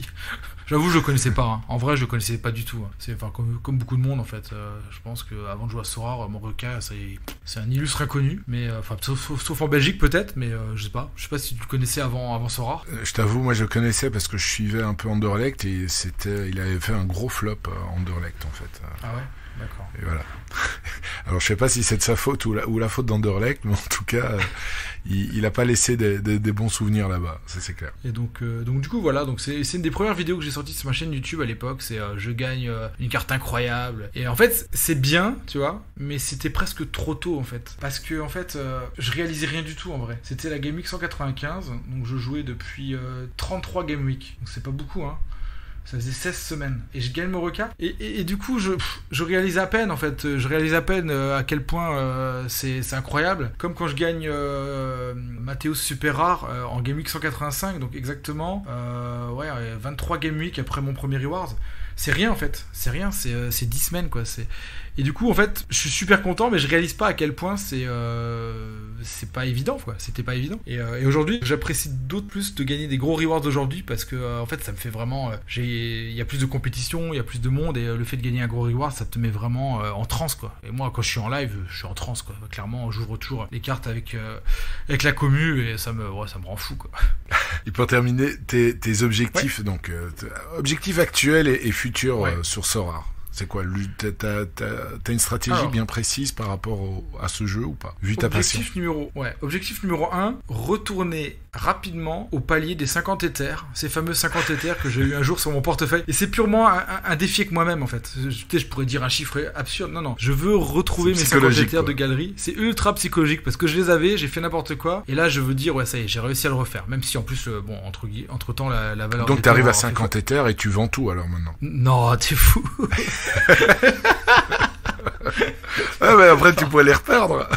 Bien sûr, ouais. Non, c'est clair. Non, mais là, la drogue est beaucoup trop forte. Non, c'est vraiment juste pour, au niveau psychologie, te dire, voilà. Je suis passé de 50 à 11, et de 12, et de 12, je peux repasser à 50, et là, tu seras bien, même si après, ça part en vrille. Exactement. J'aurais fait ce qu'il fallait faire, et c'est très bien. Donc, objectif 50 Ethers, voilà, ça reste modéré. J'espère qu'avec le prochain pump, on va y arriver rapidement. Et ensuite, donc là, la stratégie, récente, j'avais beaucoup plus de limited. Il y a 2 mois en arrière, il y a un mois en arrière, j'avais beaucoup plus de limited et j'ai commencé à tout abandonner, vraiment à revendre.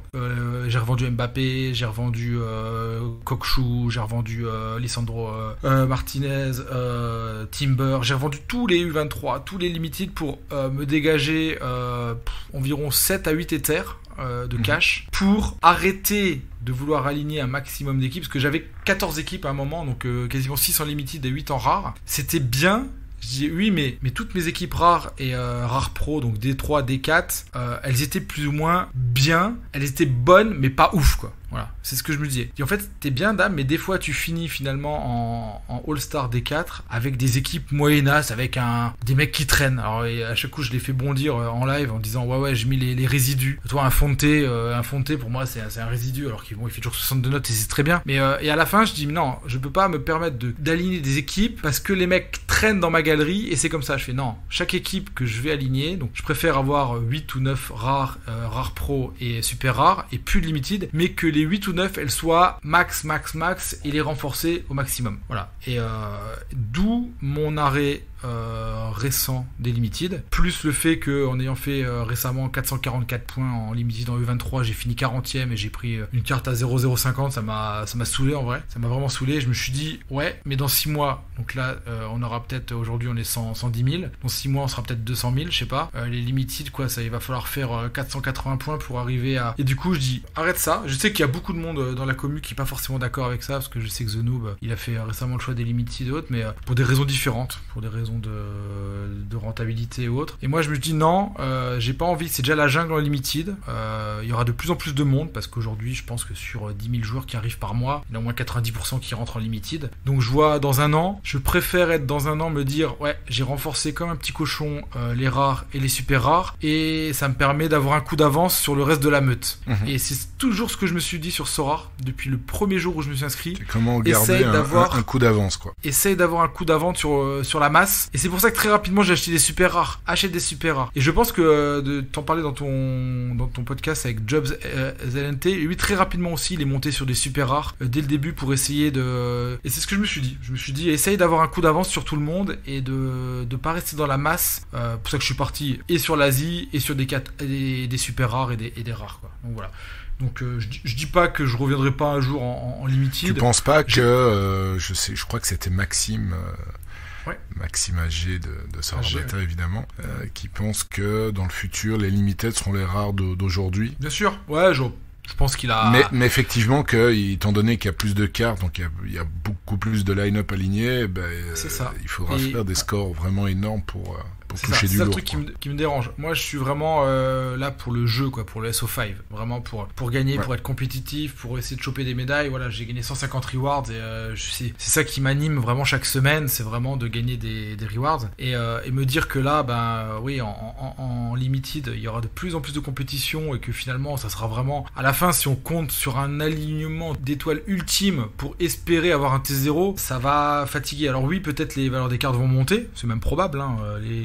Toutes les limited remonteront peut-être au prix des rares d'aujourd'hui. Les rares seront les super rares de demain et on verra pour le reste. Mais moi, c'est cette jungle, en fait, comme je l'appelle en limited, qui me fait peur. Le seul truc que j'ai gardé en limited aujourd'hui, c'est la spécialiste, parce que ouais, j'ai gardé 2-3 goats plus des 2-3 pépites pour jouer la spécialiste, et là je me dis je la joue à fond. Chaque semaine, c'est une division qui est marrante, il y a des résultats, il y a des choses à faire, il y a des données à chercher, et ça c'est cool, ça c'est archi cool. La spécialiste, c'est pour ça que j'ai gardé un Carles Gil, j'ai gardé un Moruka, j'ai gardé un Tadic, quoi, histoire de pouvoir jouer avec. Mais d'ailleurs, voilà. Tadic Limited, c'est ta carte qui t'a rapporté le plus de rewards. Bien sûr. 20 rewards. Et donc là, t'as 83 cartes limited et t'es toujours en phase de dégraissage. Ouais, alors oui et non, parce qu'en fait, j'ai dégraissé, on va dire, les cartes qui avaient la plus grosse valeur, c'est-à-dire vraiment on va dire 80% de la valeur des cartes limited. J'ai gardé les 20%, et dans les 20% de ce qui reste, en fait, en gros, c'est souvent, justement, donc dans la stratégie de Maxime, en disant que les limited c'est les rares de demain, j'ai gardé plein de joueurs qui valent quasiment rien, en fait. Je vois pas l'intérêt d'aller vendre des mecs à 0,010 pour les vendre, et puis demain cette carte là elle fera peut-être x10, autant la garder. On verra dans un an si la carte à 0,10 elle est à 0,100, c'est cadeau, quoi. Ça sert à rien de se débarrasser des petites cartes. Franchement, quand je vois certaines t'as cartes, pas ce réflexe d'avoir une galerie bien nettoyée? Je te pose cette question parce que moi je suis un peu comme ça. J'aime bien avoir une galerie propre, tu vois. Je te comprends totalement. Et c'est vrai que quand j'ai commencé à nettoyer les limited, je dis vas-y, c'est bon. Allez, dame, tu vends 100 cartes, on y va. On nettoie. Et après, je me suis dit bon, attends, je peut-être pas rigoler non plus. Je vois, il y a quoi, un exemple de carte. Qu'est-ce que j'ai sous les yeux? Le petit, je sais pas moi, le petit Ismaïla Koulibaly, là, pas du Beershot, mais du Beerscott. Du Beerscott. Ouais, j'ai appris dans ton podcast. Hein. Moi, je dis Beershot. Avec Marie. Beershot. Ouais, non, c'est pas un shot de bière. Non. C'est un shot de bière pour moi, cette équipe. Et quand j'ai écouté le podcast, j'étais mort de rire. Quand je vois son prix aujourd'hui à 0,003, il a 20 ans, peut-être un futur crack de demain, aucun intérêt d'aller le lessiver, quoi. Aucun intérêt. Un Hudsmaker, pareil, à 0,05, aucun intérêt d'aller le lessiver, même si ça rendrait ma galerie très propre. Et donc j'ai plein de entre guillemets de Dex Rewards qui traînent ou autres, que je vais pas les sortir parce que ça sert à rien. J'ai même des gens comme du Schaffelbourg ou du Kim Gun-hee, ils valent pas grand chose, mais je me dis bon, dans un an on verra. Ça me coûte pas grand chose de les garder, en vrai. Ouais, moi j'aime bien garder uniquement les cartes que j'utilise, parce que sinon t'as le menu déroulant et ça me rend dingue. Il y a trop. Après c'est question de temps, quand tu passes énormément de temps dessus et tout, c'est bien. Après, quand tu veux gagner un peu de temps, tu te dis non, j'ai pas envie de défiler pendant une demi-heure des joueurs à chaque poste pour devoir choisir. Bon, on va attaquer ton asile. Et surtout pour moi, ça va être traumatisme, comme tu as entendu, tu as écouté les podcasts, tu as certainement dû entendre le fait que moi, l'Asie, moi je suis allergique, j'ai personne d'asile, là j'ai tout vendu. Déjà il y a un an, et chaque fois que j'avais des rewards que je gagne et que je vois une tête asiatique, n'importe quel joueur, que ce soit Kikuchi, je l'ai déjà gagné 2 fois et tout, j'ai dit non, je vais les mettre en vente directement, sauf que maintenant j'attends le bon timing, donc j'ai quand même patienté jusqu'au début du championnat, justement parce que j'étais frustré de ces règles comme en Corée, avec le nombre de joueurs U23, et puis changement après 20 minutes, des joueurs des stars qui sont sur le banc certains matchs. Alors, je pense qu'il y a énormément de managers qui se retrouvent dans ce que je dis. Oui. Comment est-ce que toi, tu as pu tirer ton plan justement dans la jungle asiatique? Parce que vraiment c'est la jungle, on va pas se mentir. C'est compliqué. C'est compliqué au quotidien dans la rotation, mais il y a quand même une sorte de logique qui fait que, en fait, il faut arriver, alors ça fait 1 an que je le fais maintenant, à rentrer un peu dans la tête des coachs et d'essayer de comprendre à quel moment on a un risque que le mec joue ou ne joue pas, quoi. Et c'est vrai que quand je compose mes équipes, je suis sur je dis toujours du zéro risque. Je parle pas de la Ligue des Champions, qui là est vraiment un loto incroyable, et franchement ne paniquez pas si vous avez des DNP en ce moment, c'est vraiment compliqué. Là, après la Ligue des Champions, on va revenir sur une période de championnat où là il y aura une vraie logique. Là, les équipes, on va dire la première partie de saison est passée, les équipes type ont commencé à se dessiner, et on y voit beaucoup plus clair dans la hiérarchie Asie. Et c'est pour ça que en Asie, le problème c'est que quand tu as les moyens, tu peux te permettre d'acheter des cartes solides, très solide, avec peu de risques. Et finalement, moi souvent en fait, pourquoi j'ai gagné, j'ai pris des capitaines d'équipe. Voilà, le Xing Jingo qui est à Pohang, lui par exemple en super rare, c'est une carte, il fait 60, mais en super rare, ça te fait un petit 80 points à chaque fois. C'est régulier, ça joue, il n'y a pas d'embrouille quoi. Et j'ai toujours cherché à prendre des joueurs vraiment avec un taux de présence sur le terrain le plus important possible. Et c'est là bien le problème de beaucoup de managers, c'est que malheureusement tout le monde n'a pas le budget suffisant pour arriver à jouer. Donc c'est-à-dire que tu vas tenter des paris qui vont pas forcément bien se passer quoi. Parce qu'un coup le mec il va être là, le coup d'après tu sais pas pourquoi il va disparaître pendant 2 matchs, après il va revenir, parce que ce sont pas les cracks internationaux. Et il faut bien comprendre la culture asiatique. Au Japon, le coach, il a ses 2 assistants coach, il a les mecs qui sont des joueurs sur le terrain, qui sont ses relais sur le terrain. Ces gens-là, en général, ils jouent tout le temps, ils sont indiscutables, ça bouge pas quoi. Après, il y a une hiérarchie, je pense, dans chaque équipe, il y a 5 à 6 joueurs où on peut avoir une confiance max. Le reste, il faut faire très attention. Quand je recommande dans certaines vidéos une pépite à droite à gauche, c'est très bien pour du trading. C'est très bien pour faire une plus-value. Dès que le mec il va se mettre à jouer, il fait 2 matchs, bing, vous vendez quoi. Et c'est comme tout en fait en Asie, il faut rester sur des joueurs qui sont le plus safe possible. Alors ça paraît facile à dire comme ça, mais après, je suis pas très... La logique au final, quand je mets un joueur et que je prends un DNP, dans ma tête, je me dis, dame, en vrai, tu savais. En vrai, tu savais qu'il y avait une chance qu'il joue pas ce match-là. En vrai, tu savais, parce qu'il y avait un match en milieu de semaine, parce que finalement, comme sur MPG en Ligue 1 à l'époque, quand on prend n'importe quelle journée de Ligue 1 en France, qui a lieu le mercredi, entre 2 Game Week, c'est l'anarchie quoi. Là aussi c'est DNP Land. Sauf que et au Japon, des fois ça joue pareil tous les 3 jours comme ça, donc ça tourne beaucoup. Et il faut toujours se méfier des milieux de semaine, que ce soit en Europe ou en Asie. Et voilà. Mais c'est mon objectif, c'est vraiment d'essayer de comprendre qui joue en fonction de quels paramètres et se projeter vraiment. Et le fait de regarder les matchs, ça aide aussi quoi. Parce que j'allais justement y venir au fait de regarder les matchs, parce que je te suis parfaitement quand tu dis il faut essayer de rentrer dans la tête du coach. Moi, c'est vraiment comme ça aussi que j'essaye de le faire, en tout cas pour les grosses équipes européennes, par exemple l'Ajax. Là hier, il y avait le match de Liverpool. J'ai aussi bien Matip que Van Dijk, et je me suis dit bon, à la place de Klopp, ils ont encore 4 compétitions dans lesquelles ils sont. Je sens que là, il y a Matip qui sera sur le banc et qui risque de faire jouer Konaté, qui avait bien joué contre Benfica. Effectivement, ça s'est passé comme ça. Mais parce que je suis ces équipes-là, comme l'Ajax aussi. Parfois, de temps en temps, il y a des rotations. Ou bon, après Sampaoli, c'est peut-être pas le bon exemple parce qu'il est un peu imprévisible, mais où là l'Inter aussi, Bastoni, ça fait 2 matchs de suite qu'il est sur le banc, c'est très très compliqué à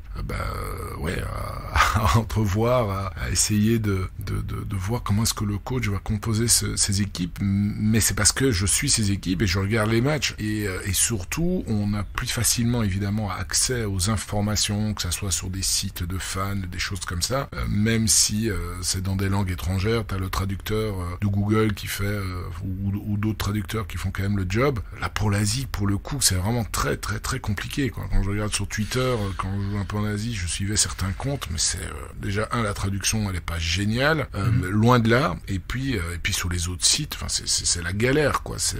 Comment est-ce que tu fais en dehors du fait de regarder les matchs? Où est-ce que tu vas glaner les infos?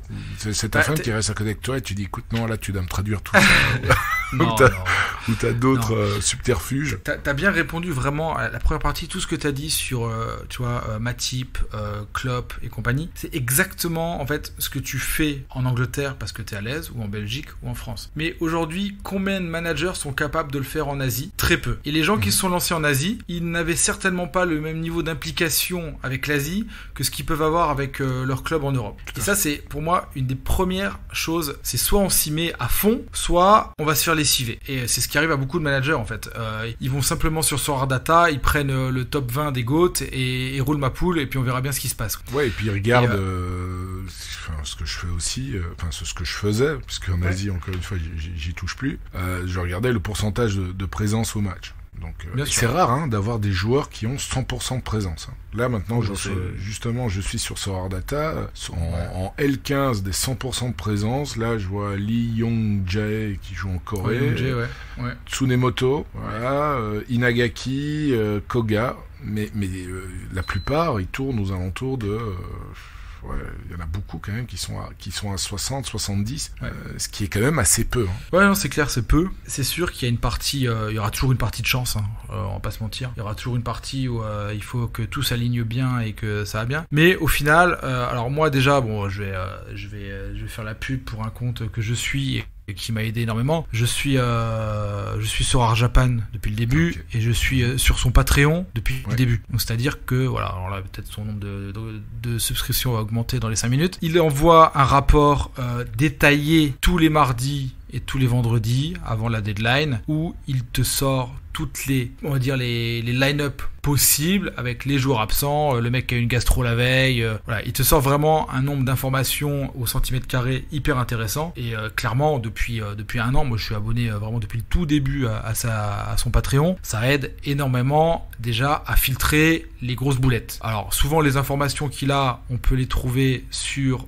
Yahoo Sport, c'est en japonais mais en mettant l'activation traduction anglais, on a toutes les news. Donc en général, c'est vrai que quand c'est les transferts, la période des transferts, j'attends pas sa newsletter parce qu'il y a tellement d'informations sur Yahoo Sport qu'on peut maintenant c'est la chasse à l'information pour avoir rapidement la primeur d'un transfert. Donc voilà, donc ça aide bien. Et ce soir je suis en fait entre Sorare Japan et Yahoo. En fait, c'est largement suffisant pour arriver à y voir beaucoup plus clair. Voilà. Ensuite, je me fixe une règle de base qui est de tant que le mec n'est pas revenu sur le terrain jouer au moins 30 minutes le match d'avant, je ne l'aligne pas.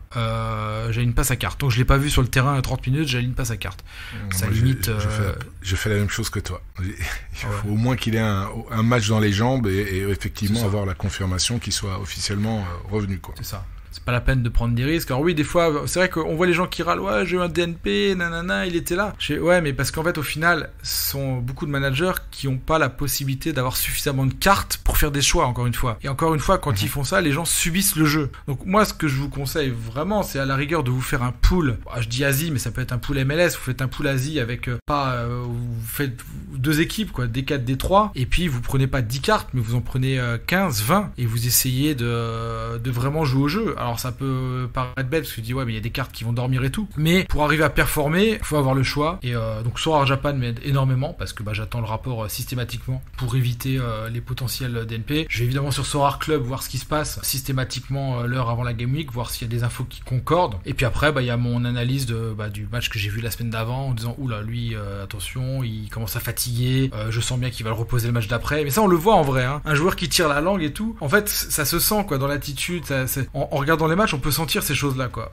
C'est sûr qu'en regardant une carte de score sur Sorare on voit pas forcément quoi. Pas du tout donc, et puis c'est difficile aussi d'avoir des résumés mais pour le coup donc Yahoo Sport c'est vraiment la référence au niveau du suivi du championnat asiatique. Moi j'ai ça dans mes favoris là, c'est très très bien, il y a des infos qui tombent toutes les 5 minutes là, franchement ça peut passer. Alors c'est une traduction en anglais vraiment cata, alors des fois je demande à ma femme de m'aider un peu quand je vois vraiment un article intéressant pour être sûr, mais non mais ça se fait bien quoi, ça se fait bien et ça couplé à Sorare Japan, franchement plus un peu de supervision et de zéro prise de risque, on arrive à des résultats corrects quoi. Et tu regardes combien de matchs en moyenne par semaine ou par game week? Ouais, alors en moyenne en général le samedi, tous les samedis entre midi et 15h, c'est l'heure où les petits font la sieste, donc là je me mate, mais souvent des fois il y a plusieurs matchs en même temps, donc je regarde 2-3 matchs en même temps souvent parce que j'ai plusieurs écrans.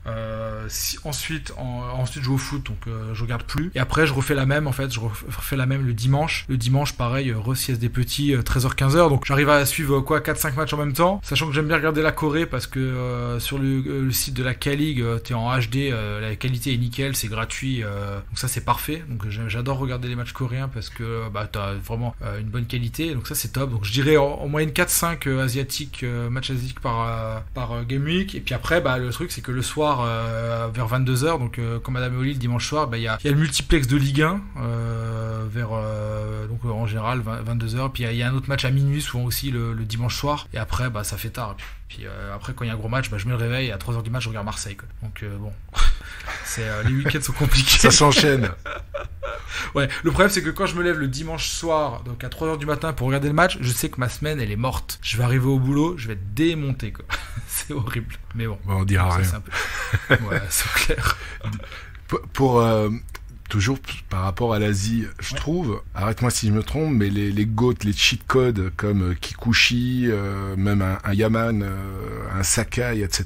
performent quand même beaucoup moins bien. Est-ce que tu confirmes cette observation? Est-ce que il y a un Chésinia, bon là il est blessé depuis quelques matchs, lui ça a l'air d'être quand même assez stable, mais leurs performances sont aussi un peu comme en Europe liées à la performance de l'équipe ou bien vraiment il y a des fortes disparités au niveau des performances individuelles aussi. Alors, il faut savoir que Kobe vraiment a fait un début de saison catastrophique. Mais vraiment cataclysmique. Kobe est le plus gros budget du Japon et je crois c'est même le plus gros budget asiatique d'un club. Donc aujourd'hui, ce début de saison là, ils sont relégables après 10 journées. En fait, malheureusement, ça affecte évidemment les résultats de l'équipe. Parce que finalement, c'est bête, mais je prends les résultats d'un Kikuchi que j'ai sous les yeux. Un clean sheet, pour lui, c'est 10 points de plus, systématiquement. Si notre ami Kikuchi revient à son niveau, ça sera par la victoire, grâce à son équipe. Parce qu'au final, son score est pas Qatar, je l'ai sous les yeux, c'est 20, 26, 46, moins 20. Il y a eu un drame, j'ai regardé le match, 23, 41, 46, 24. Donc il est toujours en mode cheat code, il lui manque c'est 10 points, voire plus, parce qu'ils prennent des buts, et au moins 2 par but en plus, si j'ai pas de bêtises. Donc à la fin, il lui manque 15 points systématiques, et quand une équipe de GOAT va mal, c'est compliqué. C'est comme si demain, l'Ajax redémarrait la saison prochaine, et au bout de 10 journées, ils étaient avant-derniers. Je pense que les Timber et Lisandro, ils seraient pas au même niveau, quoi. Tu vois? Donc voilà, c'est vraiment que la performance de l'équipe est importante, et là, ils font vraiment un début horrible, vraiment horrible, Kobe, donc j'espère qu'ils vont se reprendre, mais voilà. Et t'as le même constat aussi pour Kawasaki aussi, dont les joueurs, quand même, les perfs individuels sont aussi moins bonnes que la saison passée. J'ai envie de dire parce que saison dernière, on avait à Kawasaki vraiment une équipe beaucoup plus forte qu'aujourd'hui. Le fait qu'ils aient perdu plusieurs joueurs, ça les a vraiment affaiblis. Alors, ils sont toujours premiers du championnat, mais ça joue j'ai envie de dire, à la baballe, vraiment à la baballe. C'est-à-dire que des fois... Moins dominateur que la saison passée. Et en fait, le problème du foot asiatique, souvent, en fait, je sais pas si t'as déjà regardé quelques matchs, c'est lié à leur culture, en fait, aussi. Tout est organisé, carré et droit. C'est-à-dire que Kawasaki a la balle, il la passe à droite, il la repasse à gauche, il la repasse devant, ils reviennent, comme au handball, ils tournent autour de la surface, ils reviennent, ils conservent, ils tentent pas de dribble, ils repassent à droite, ils repassent à gauche, ils reviennent, ils tentent pas de dribble. Et en fait, ça, c'est en fait dans beaucoup de clubs japonais, on voit que ça joue comme ça. Parce que en fait, dans la culture japonaise, ils n'ont pas pour habitude de sortir du rang, comme un Français par exemple, qui foutrait le bazar dans la rue. Non, il faut que tout le monde traverse en même temps au passage piéton, parce que le petit bonhomme il est vert, et rouge on s'arrête. Là, c'est pareil. Au foot, faut pas sortir du rang, parce que ils se considèrent, certains, tous sont très humbles comme des joueurs moyens, et du coup, ils ne prennent pas de risques. Donc des fois, on peut tomber sur des matchs asiatiques vraiment horribles, il se passe rien. Et Kawa, des fois, ils ont la balle. Le problème, c'est que l'année dernière, ils avaient des joueurs qui étaient capables à un moment ou un autre de casser une ligne ou deux, donc vraiment les pépites quoi, les pépites du Kawa, et là ils sont partis, ils ont disparu, et du coup aujourd'hui ils ont un jeu ultra stéréotypé. Tu as un Damiao qui est devant, Damiao tout le monde attend, alors qu'est-ce qu'il a déglingo, Damiao il marque plus, mais Damiao c'est un piqué les gars, c'est un mec d'un mètre 80, c'est un mec d'un mètre 90 dans la surface qui était alimenté comme un petit fou l'an dernier, et cette année il voit des 2-3 centres qui passent par-ci par-là, et basta quoi. Donc quand l'équipe va bien, le système tourne, et ils avaient des mecs qui cassaient des lignes, des mecs qui étaient capables de créer du danger. Ces gens-là, ils ont tous disparu. Ils sont partis en Belgique, ils sont partis au Celtic, ils sont voilà. Donc Et ça, tu le savais avant le début de la saison? Tu l'anticipais un peu par rapport aux différents transferts qu'il y a eu? Je pense que les gens qui suivaient bien le championnat japonais se sont dit, en voyant le départ de Kawa, attention l'an prochain à voir au niveau de l'animation offensive, pas forcément défensive, ça n'a pas bougé, mais milieu de terrain, attaque, à voir comment ça va tourner. Et en fait, aujourd'hui, oui, ils sont solides défensivement, parce qu'ils ont énormément la possession, et finalement, ils sont très peu inquiétés, mais devant, c'est pas beau, quoi. Devant, milieu, devant, c'est pas c'est pas foufou, quoi. Il y a un Martinho, le petit Brésilien, là, qui se donne comme un fou pour essayer de créer un peu de danger. Et c'est pour ça que dans les championnats asiatiques, les étrangers sont toujours des bonnes pioches. Mais toujours. Parce que finalement, un Brésilien dans un championnat asiatique, t'imagines le bazar qu'il peut créer, quoi. T'imagines la perturbation, les changements de rythme, les changements de direction, les dribbles qu'il va tenter. Un Brésilien va faire ça. Un Mateus à Nagoya, c'est pareil. Il va être comme un Martinho. C'est vraiment les seuls qui sont capables de... Comme un Chesinha à Daegu en Corée, c'est pareil. Ils essayent de créer des choses hors du système, quoi. Ça, c'est... ils apportent vraiment ce brin de folie que les autres Asiatiques ont beaucoup moins de par leur formation, quoi, par rapport à la culture, etc. Donc, c'est très intéressant. Exactement. Ouais, voilà. C'est comme ça qu'il faut le voir et comprendre qu'un étranger qui débarque au Japon, ça peut être une excellente pioche pour Sorare. Si c'est un numéro 10 qui est un peu technique ou autre, ça peut être pépite, mais très très rapidement. Et ça, c'est hyper important à comprendre, en fait. Et donc voilà, aujourd'hui, Kawa, il tourne un peu moins bien. Donc la défense, j'ai envie de dire, naturellement, la défense centrale performe, parce que comme dans l'algorithme Sorare, les défenseurs centraux performent. Donc on a Taniguchi qui marche plutôt bien. Par contre, un Yamane qui est sur l'aile droite, qui l'année dernière faisait des dédoublements de fou sur la droite pour aller santé, des assists et autres. Là, l'équipe est un peu stérile, il se passe pas grand chose, et lui, il se prend des vieilles notes, il se prend des 40, et voilà. Donc quand c'est des matchs compliqués, il se prend des 40, quand c'est des matchs faciles comme en Ligue des Champions asiatiques, il est forcément capable d'aller créer un 90 ou un 100 parce que c'est quelqu'un qui adore se projeter. Il faut, pour qu'il revienne à son niveau, que le Kawa se remette vraiment à créer plus de jeux et être beaucoup plus vraiment dominant dans le game et pas... voilà, c'est tout, hein, c'est ça, c'est mon analyse sur la... Et raison de plus... pour suivre les matchs, comme tu dis, vraiment, si on veut performer dans Sorare, il faut regarder un maximum de matchs du championnat dans lesquels on participe. Merci pour cette présentation, Asie. Bon, personnellement, je suis pas convaincu que je vais retourner dedans. Tu vois ce que je suis arrivé. Non, mais c'est vrai, je suis arrivé à la même conclusion que toi pour vraiment être au courant et tout. Il faut regarder des matchs, se baser uniquement sur des stats. C'est pas mal. Après, c'est vrai, t'as le Patreon de Sorare Japan qui est super intéressant, mais tant que tu vois pas des matchs, tu vois pas l'animation offensive, comment ils se débrouillent en défense, et donc après on peut le faire, hein, mais à mon avis, t'as quand même beaucoup moins de chances de performer que quelqu'un qui suit vraiment le championnat, les news, un peu comme la plupart des managers le font pour les championnats qu'ils affectionnent le plus. Tu vois, là, je suis en train de regarder les résultats là, parce qu'il y a des matchs qui se jouent en ce moment. C'est incroyable, en fait. Yokohama vient de gagner 2-0 en Ligue des Champions asiatiques. Ils font clean sheet. Il y a Mateus qui a marqué. Il y a Eom qui a marqué. Je suis premier avec 418 points. Vas-y, on peut s'arrêter là. C'est bon, quoi. C'est bon. Écoute, ça serait une première, ça. D'habitude, tu connais la légende, hein. Maintenant, c'est plus une légende. Chaque fois qu'il y a un invité qui passe, il faut 2-3 game week et puis il passe à la caisse, quoi. Là, ça serait extraordinaire si tu passes à la caisse en live, quoi. Là, je suis à 418 points en D3 Asie. Franchement, ça serait magnifique. Pour la beauté du podcast. Je te le souhaite, tu me tiendras au courant. C'est clair. Et on va passer.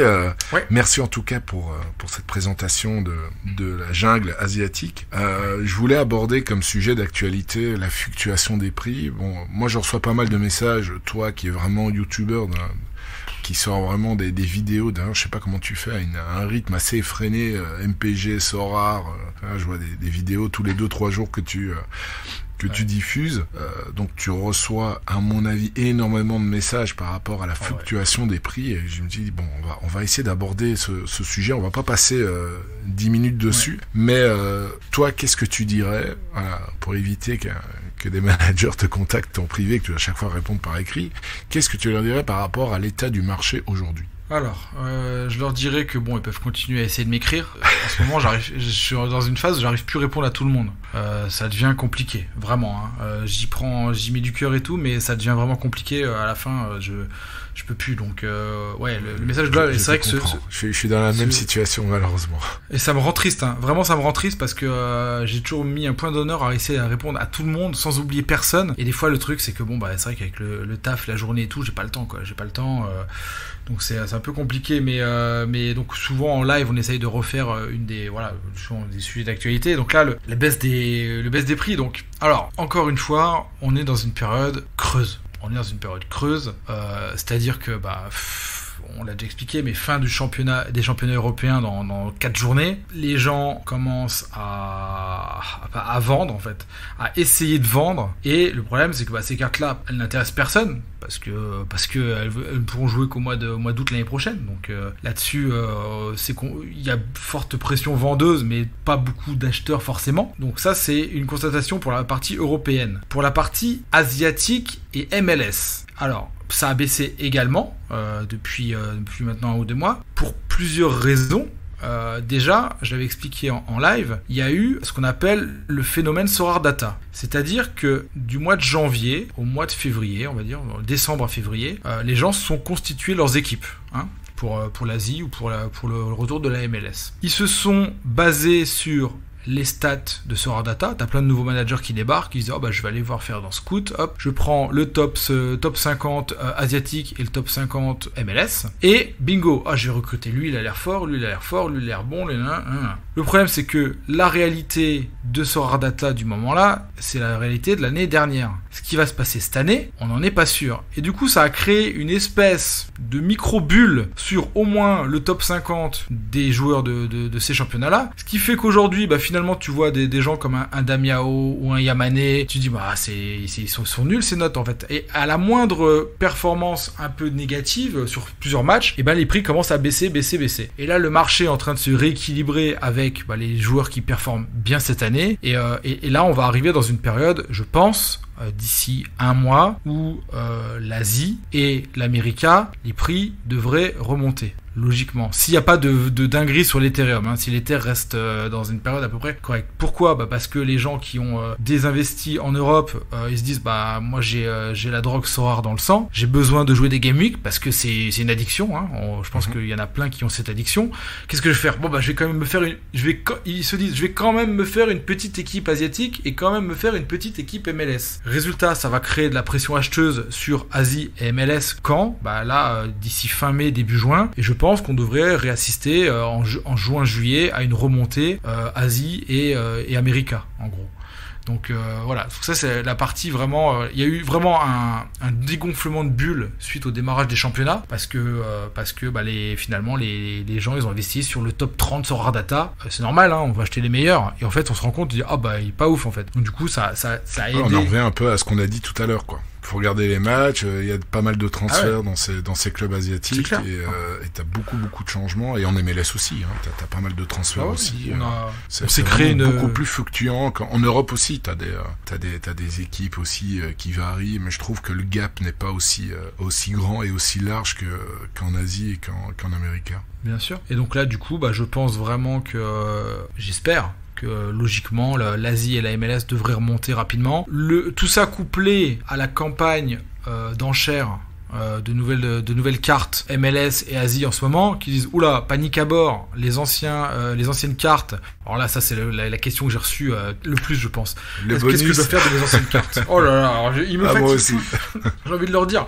Mais ça va les gars, paniquez pas non plus quoi. Alors oui, en limited, je conçois que le bonus est très important. En rare, un tout petit peu moins parce que la concurrence est moins forte, donc il y aura moins d'impact s'il manque 1%. Mais oui, si votre carte est bien entraînée, j'ai envie de vous dire, gardez-la quoi. Regardez-la, si le mec a déjà... Moi j'avais mon Damiao de l'année dernière, je l'avais monté à 12%, alors je l'avais bien farmé, il est redescendu à 7, je l'ai gardé quoi. Voilà, je l'ai gardé, il y a pas de...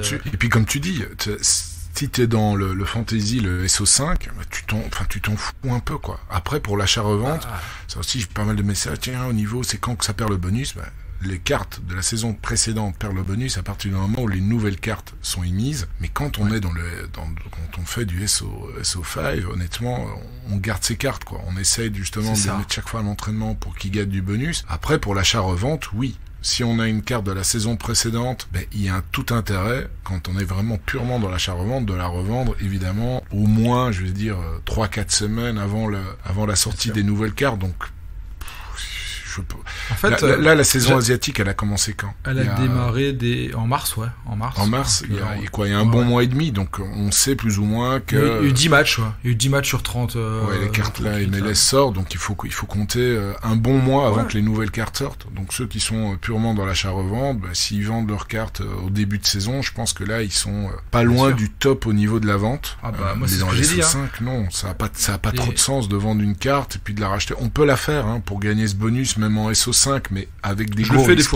Je le fais des fois. Des fois, je me dis, bon, celle-là, elle est vraiment pas bien entraînée, je la revends, je prends la nouvelle.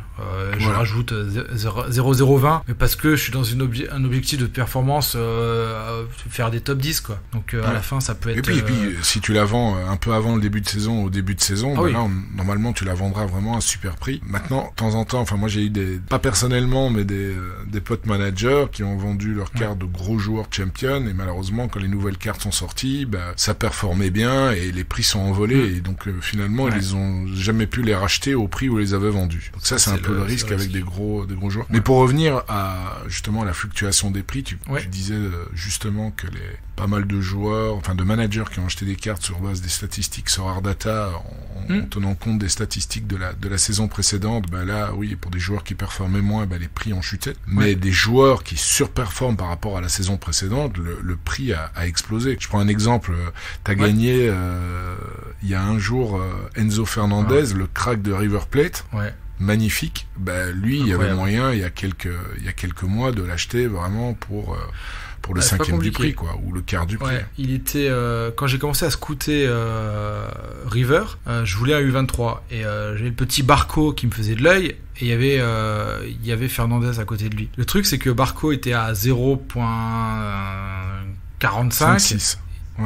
5-6, ouais. Et parce que je l'ai vendu, moi, je crois que je l'ai vendu à 0.6 au tout début de saison. Peut-être, ça va être là à 0.5. Et Enzo était à 0.7, 0.8. Et je le voulais. Je dis, mais bon, j'avais pas les sous. Donc je dis, bon, je vais quand même prendre Barco, c'est une bonne pépite. Et voilà, quoi. Mais là, oui, ça a explosé, parce que là, il a 1.3, 1.4 maintenant, notre ami Enzo. Et ça, il y a pas de débat. Quand les mecs performent, les prix montent, Ça, il y a pas de débat. Si vous misez sur les bons chevaux, les prix montent. Si vous jouez sur des joueurs moyens, oui, la masse a baissé. Et ça, on le voit dans le Sorare Data Index 50. On voit qu'on est dans une phase de baisse. L'index, il était, on va dire, au pic. Au 6 mars, on était à 0, on était à 1. Grosso modo, l'index était à 1 au 7 mars. Et là, on est tombé au 28 avril à 0.8. C'est une baisse de 20% du marché, grosso modo. Donc ça, c'est le Sorare Data Index 50 avec ses qualités, ses défauts. On a déjà débattu, mais j'aime bien regarder quand même. Ça permet de comprendre un peu où on en est, quoi. Et le truc, c'est que beaucoup de managers n'ont pas connu le cycle complet d'une année sur Sorare, en fait. Nous, on l'a connu, mais et encore, elle a été chahutée par pas mal de la sortie des Limited, avec les annonces des levées de fonds. Mais on a connu le cycle. Et en fait, le cycle est grosso modo le même. Et c'est pour ça qu'il faut vraiment les comprendre. Alors, faire du trading sur les cycles, ça se fait très bien en vrai. En fait, il y a du vrai trading à se faire sur les calendriers et sur les cycles. Ça, c'est peu importe le championnat. Pour revenir à la question des bonus, juste sur le sujet, les gens qui disent oui, moi je vais vite vendre ma carte parce que le bonus, elle va perdre de la valeur et tout. En fait, si vous croyez en votre carte, gardez-la, parce que finalement, une carte, elle est max en termes de bonus au bout de 3 ans, si je dis pas de bêtises. Donc la première année, elle va monter fort, donc c'est-à-dire qu'elle va monter à plus de 10%, donc à 12% avec le bonus. Elle va redescendre à 0,6, à 6 environ, 6 ou 7. Et après, il lui faudra encore 1 à 2 années pour la remonter au max, qui est 10%. Donc oui, la deuxième année, vous allez perdre peut-être un petit peu par rapport aux nouvelles cartes, mais vous allez en fait la troisième année, au final, si vous gardez, je sais pas, moi, si vous croyez en un joueur, je parle pas des mecs de plus de 30 ans, on va prendre des mecs entre 20 et 30, la troisième année, en fait, finalement, votre bonus sera largement au-dessus. Là, on est dans une année où on peut considérer que c'est la deuxième année pour beaucoup de managers, et le fait de garder ces cartes, en fait, ça permettra, en troisième année, peu importe l'année prochaine, les cartes vont sortir. Moi, je prends l'exemple de mon Damiao, là, il est à 7%, il va être, en fin de saison, il sera à 10, et il sera max. Et ça sert à rien de le revendre. L'année prochaine, je serai max. Peut-être là, dans l'année, il y a les Damiao de cette année qui vont me dépasser, et je vais être à 8,5, mais les nouveaux Damiao seront peut-être à 10-12 au bout d'un moment. Mais l'année suivante, je serai tranquille. Et c'est pour ça qu'on est dans la deuxième année, en fait, du cycle des bonus. Donc, beaucoup de monde se pose la question, mais si vous croyez en votre carte, gardez-la et entraînez-la et voyez un tout petit peu plus loin que les 3 prochains mois, quoi. Je te suis parfaitement là-dessus. Voilà. Et pour les personnes qui voudraient se lancer en champion, challenger, Ouais. est-ce que tu penses que c'est le bon moment maintenant, fin avril, pour attaquer le marché, ou bien qu'il faudrait peut-être patienter jusqu'à la fin de la saison? Non, alors, on est le 28 avril, les championnats... Parce que finalement, c'est assez comparable aux championnats américains et asiatiques quand ils se finissent, quoi. Alors, le championnat asiatique, l'année dernière, s'est terminé le 15 décembre. On a vu le début de la baisse des prix à partir de septembre, avec un creux énorme au mois de... fin novembre, début décembre. Et à partir de Noël, même un peu avant Noël, ça a commencé à remonter en fait. Ça a commencé à remonter pour préparer la fin février, donc 2 mois avant. Donc 2 mois avant, on a vu que ça commençait, les gens commençaient à se rééquiper tranquillement pour leur carte. Donc si on suit le cycle logique, si on dit que les championnats européens redémarrent le 8 août, on part en arrière, 8 juillet, 8 juin. À partir du 8 juin, je pense que ça pourrait commencer à remonter. Donc on pourrait avoir un mois de mai assez bas encore, là sur les 2-3 prochaines semaines. Mais attention à pas trop tarder quand même. Alors si vous les achetez début juillet, à mon avis, vous êtes déjà tard. Juin, ça va commencer à être le début de l'ascension. Surtout pour les championnats challenger, parce qu'il y en a pas mal qui commencent mi-juillet. Mi-juillet, ouais. Donc à mon avis, là, tu vois, le mois de mai, ça va être un vrai mois pour commencer à investir. Hein. Si l'Ether ne bouge pas trop, on considère que l'Ether est stable, je pense que le mois de mai, c'est un vrai moment pour commencer à investir un peu partout pour la saison prochaine. Oui, mais puis même pour ceux qui injectent directement en fiat, je pense que, comme tu l'avais dit, Sorare, c'est un peu un edge sur le cours de l'Ether. Ça reste plus ou moins stable en euros, sauf quand on s'approche de la fin du championnat, évidemment, il y a les prix qui ont tendance à baisser parce que tu as moins d'utilité, donc tu es moins amené à dépenser, quand même, à mettre une grosse somme sur un gros joueur que tu pourrais utiliser peut-être encore 5-6 game week. Mais en euros, je pense que ça pourrait être vraiment intéressant. J'ai la même vision que toi. Je pense aussi que ça va continuer encore un peu à se tasser durant le mois de mai, et puis après ça risque de upper assez solidement. On n'avait pas ce cycle-là la saison passée parce qu'il y avait l'euro, et donc il y avait quand même beaucoup de joueurs qui gardaient une belle utilité et dont les prix ont encore augmenté grâce à l'euro, ce qui n'est pas le cas évidemment cette saison. Là, écoute, merci pour ton avis là-dessus. J'espère, écoute, on fera la pub quand il y aura la diffusion du podcast. Vous voulez avoir un point de vue sur le marché, écoutez, et puis surtout, je crois que SR1 l'avait dit, moi aussi, The Noob aussi, évitez de regarder tout le temps la valeur de votre galerie si vous êtes là quand même pour le moyen terme. Ça sert strictement à rien à part stresser un peu pour rien. Si vous avez vraiment confiance au projet, et que vous aimez jouer au SO5, ne regardez pas trop cette valeur-là, parce que finalement, c'est un investissement, on peut le considérer un peu comme argent perdu, de l'argent qu'on n'a pas besoin tout de suite, et si on a besoin tout de suite, alors vendez et gardez-le, quoi. Dites-vous que vous avez acheté un NFT, quoi. Vous avez un NFT avec une valeur à l'instant T, et le projet est solide. Ce NFT-là, je veux dire, ça va faire... Quand on voit les autres NFT dans d'autres projets, comment ils évoluent, en fait, oui, c'est l'argent, mais vous avez un NFT, vous avez une carte, vous avez vraiment quelque chose de personnel et physique, et non physique, mais c'est vraiment important de se dire, j'ai ma carte, quoi. Je peux jouer avec, il n'y a pas de problème pour l'instant, quoi. C'est pas juste propriété, pardon. C'est ça. C'est vraiment la différence, Juste pour conclure, je dirais qu'on est dans une phase de consolidation dans le marché, parce que je le vois moi sur ma galerie en fait. Ça marche par cycle en fait. J'étais rapidement passé de 12 Ethers à 21 Ethers, 22 Ethers. Ça a consolidé à la fin du championnat asiatique pendant 2 mois. C'est-à-dire que je suis redescendu à 18, 19, j'avais des gains, et même avec les cartes que je gagnais, j'arrivais pas à remonter. En fait, les gains permettaient de rester à 18, 19, 20 et d'attendre comme ça. Et ça, tu fais ça 2 mois, et d'un coup, quand le marché repart, boum, en quasiment 1 mois et demi, je suis passé de 20 à 35 Ethers. Et là, on est en train de refaire exactement la même chose. J'étais monté à 40, 41. Là, je suis en train de consolider avec mes gains entre 37, 38, 39, 37, 38. J'étais à 41, 37, 38. Ça va durer encore 1 ou 2 mois. Et dès que ça va repartir, boum, je suis quasiment sûr que ma galerie, elle va arriver à 50 derrière.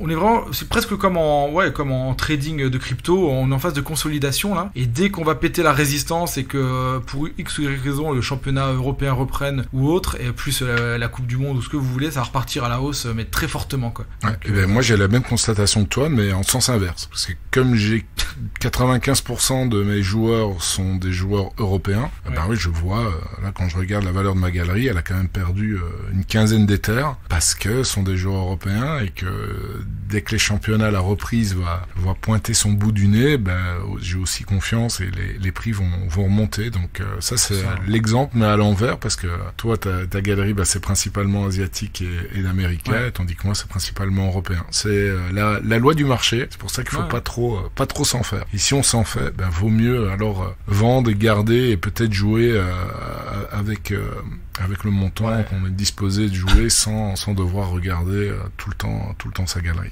Damien, on va attaquer la dernière partie, les questionnaires rapides. Ouais. Alors, ton joueur préféré dans la vie réelle est sur Sorare. Et pourquoi ? Bon, bah, c'est pas une surprise, hein. Dimitri Payet, numéro 10, technicien, magicien, tireur de coups francs, charismatique avec l'OM.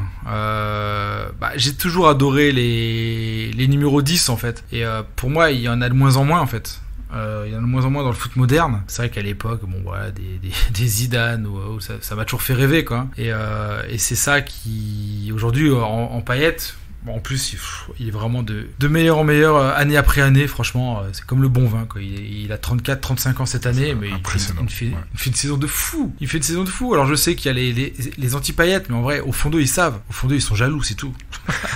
Au fond d'eux, ils savent. Quand t'aimes le foot, tu peux pas. Il te fait un double battement de jambes en roulant lucarne, tu peux pas dire non, c'est pas possible.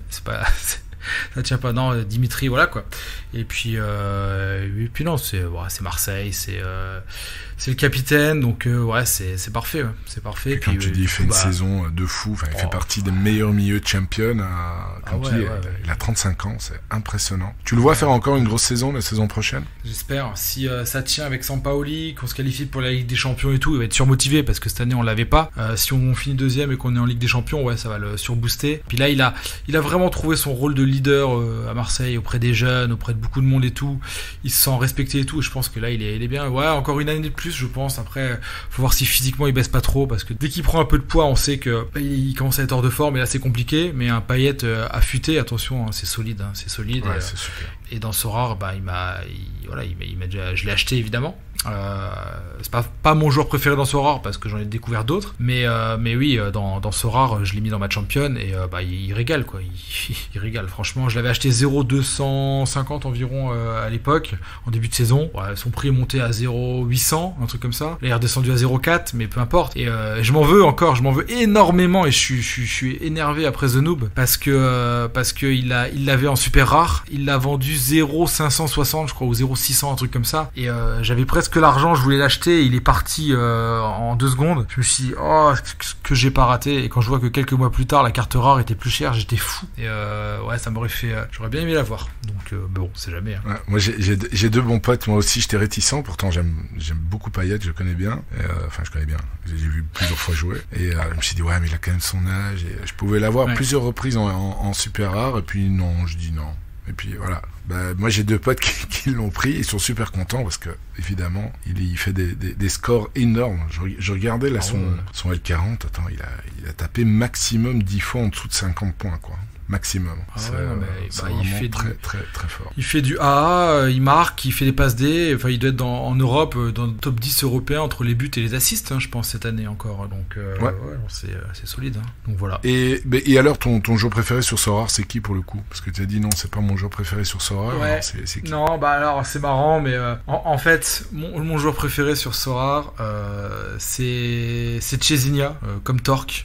Ouais. Parce que Chézinha, en fait, pour moi, c'est le Payet de Daegu, quoi. Il joue en numéro 10, en faux 10 comme ça, un peu décalé, il vient de la gauche, il tire les coups francs, il tire les corners, il tire le penalty, et pour moi en fait en Chézinha je vois un Payet bis, et en fait quand j'ai commencé à regarder Daegu, je me dis mais c'est incroyable, quoi. Il joue exactement de la même façon, c'est le genre de joueur que j'adore, quoi. C'est c'est technicien, il tente, il centre, ils enroulent, ils tirent, ils savent tout faire, donc du coup voilà, pour pas l'avoir en joueur favori, c'est vrai que Chézinha ça a été favori parce que joueur découverte, et puis du coup je pense que je me suis fait plaisir parce que c'est ma plus belle carte en rare. Je me suis pris l'édition collector là à je sais plus plus, c'était l'édition Player of the Year 2020, je crois. Voilà, c'était juste pour le kiff, elle était plus chère que tout le reste, je l'ai surpayé clairement, mais pour l'aspect collection, je me dis, j'ai un des GOAT du jeu en super rare, je me suis fait plaisir, j'avais eu des gains au moment-là, je dis prends-la, fais-toi plaisir, et puis tu la mets fièrement sur ta première page de galerie, puis voilà, juste pour faire le malin, c'est tout.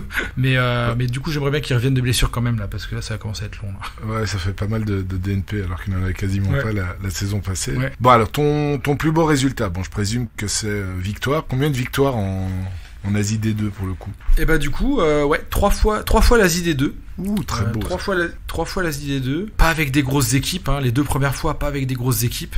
Vraiment, comme je sais plus, c'était qui disait ça, qui balançait ses équipes en D2 en espérant la cour des miracles. Je l'avais appelé comme ça, je crois, dans un des podcasts. La D2, c'est la cour des miracles. Et c'est vrai que moi aussi, je la voyais un peu comme la cour des miracles, mais une cour des miracles un petit peu réfléchie, quoi, avec pas beaucoup de sous, en espérant faire des trucs avec des joueurs un peu...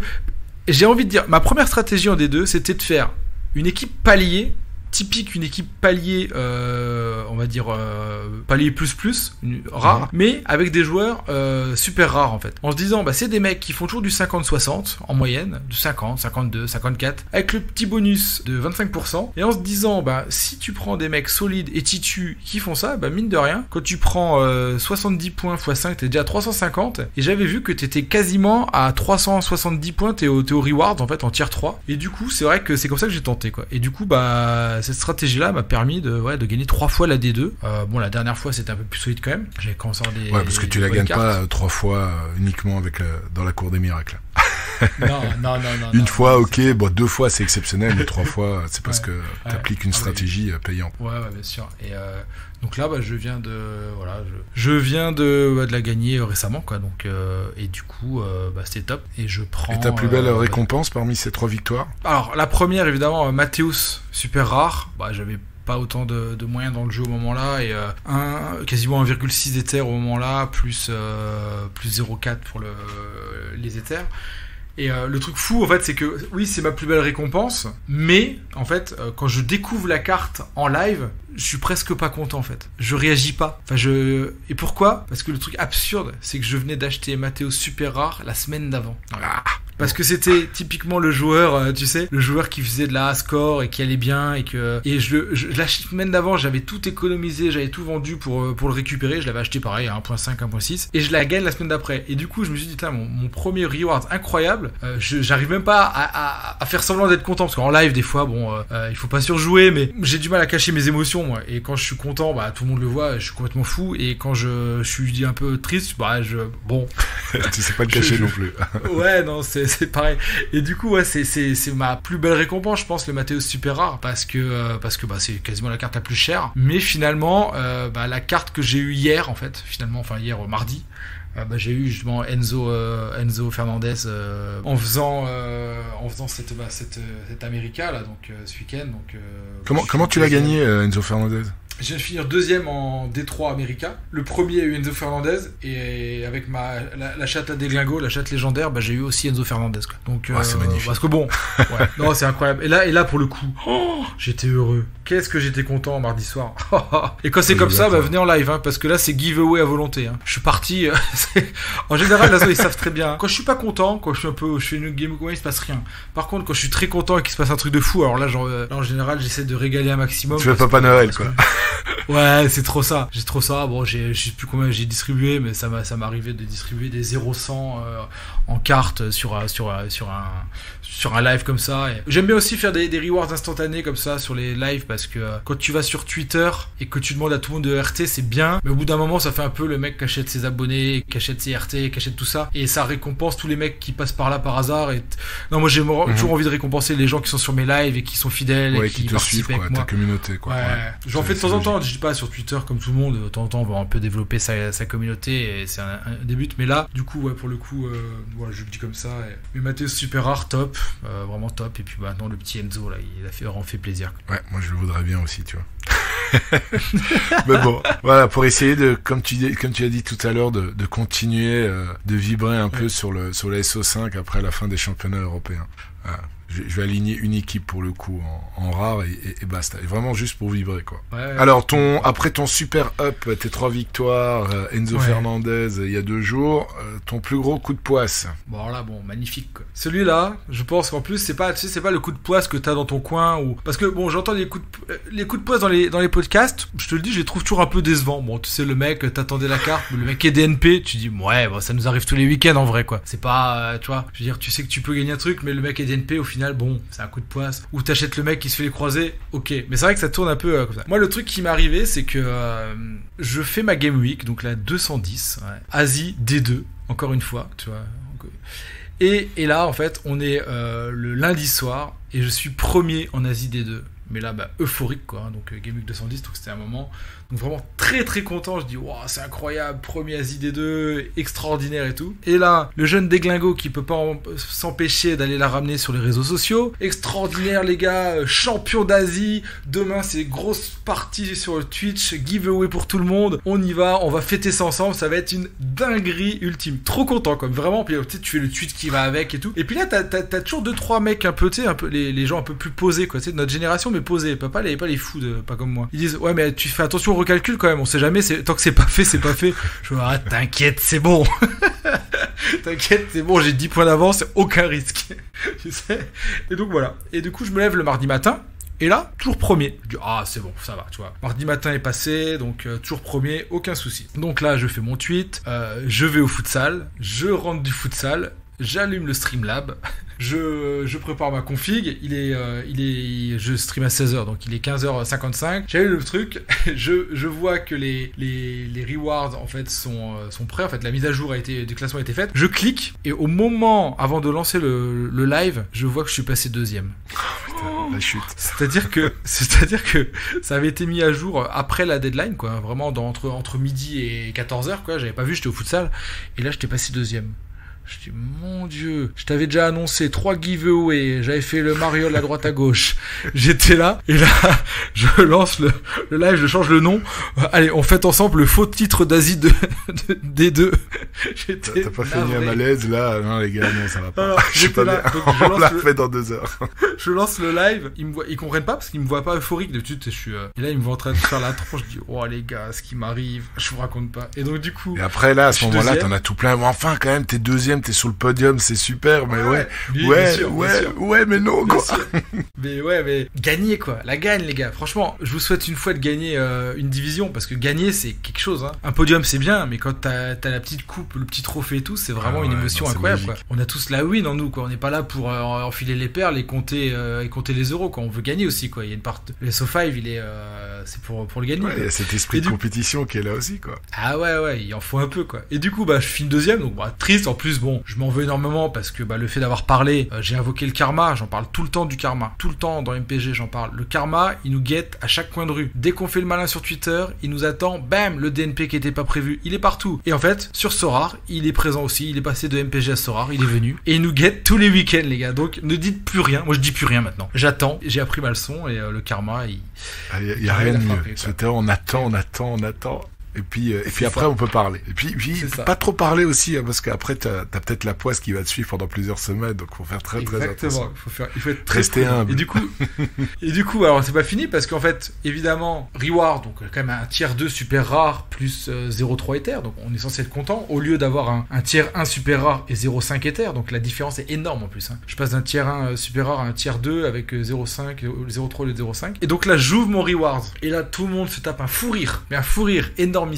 Je prends le gardien donc du Consodale Sapporo, Sugeno, 38 ans, gardien super rare, 38 ans. Il reste exactement 4 journées à la fin du championnat asiatique.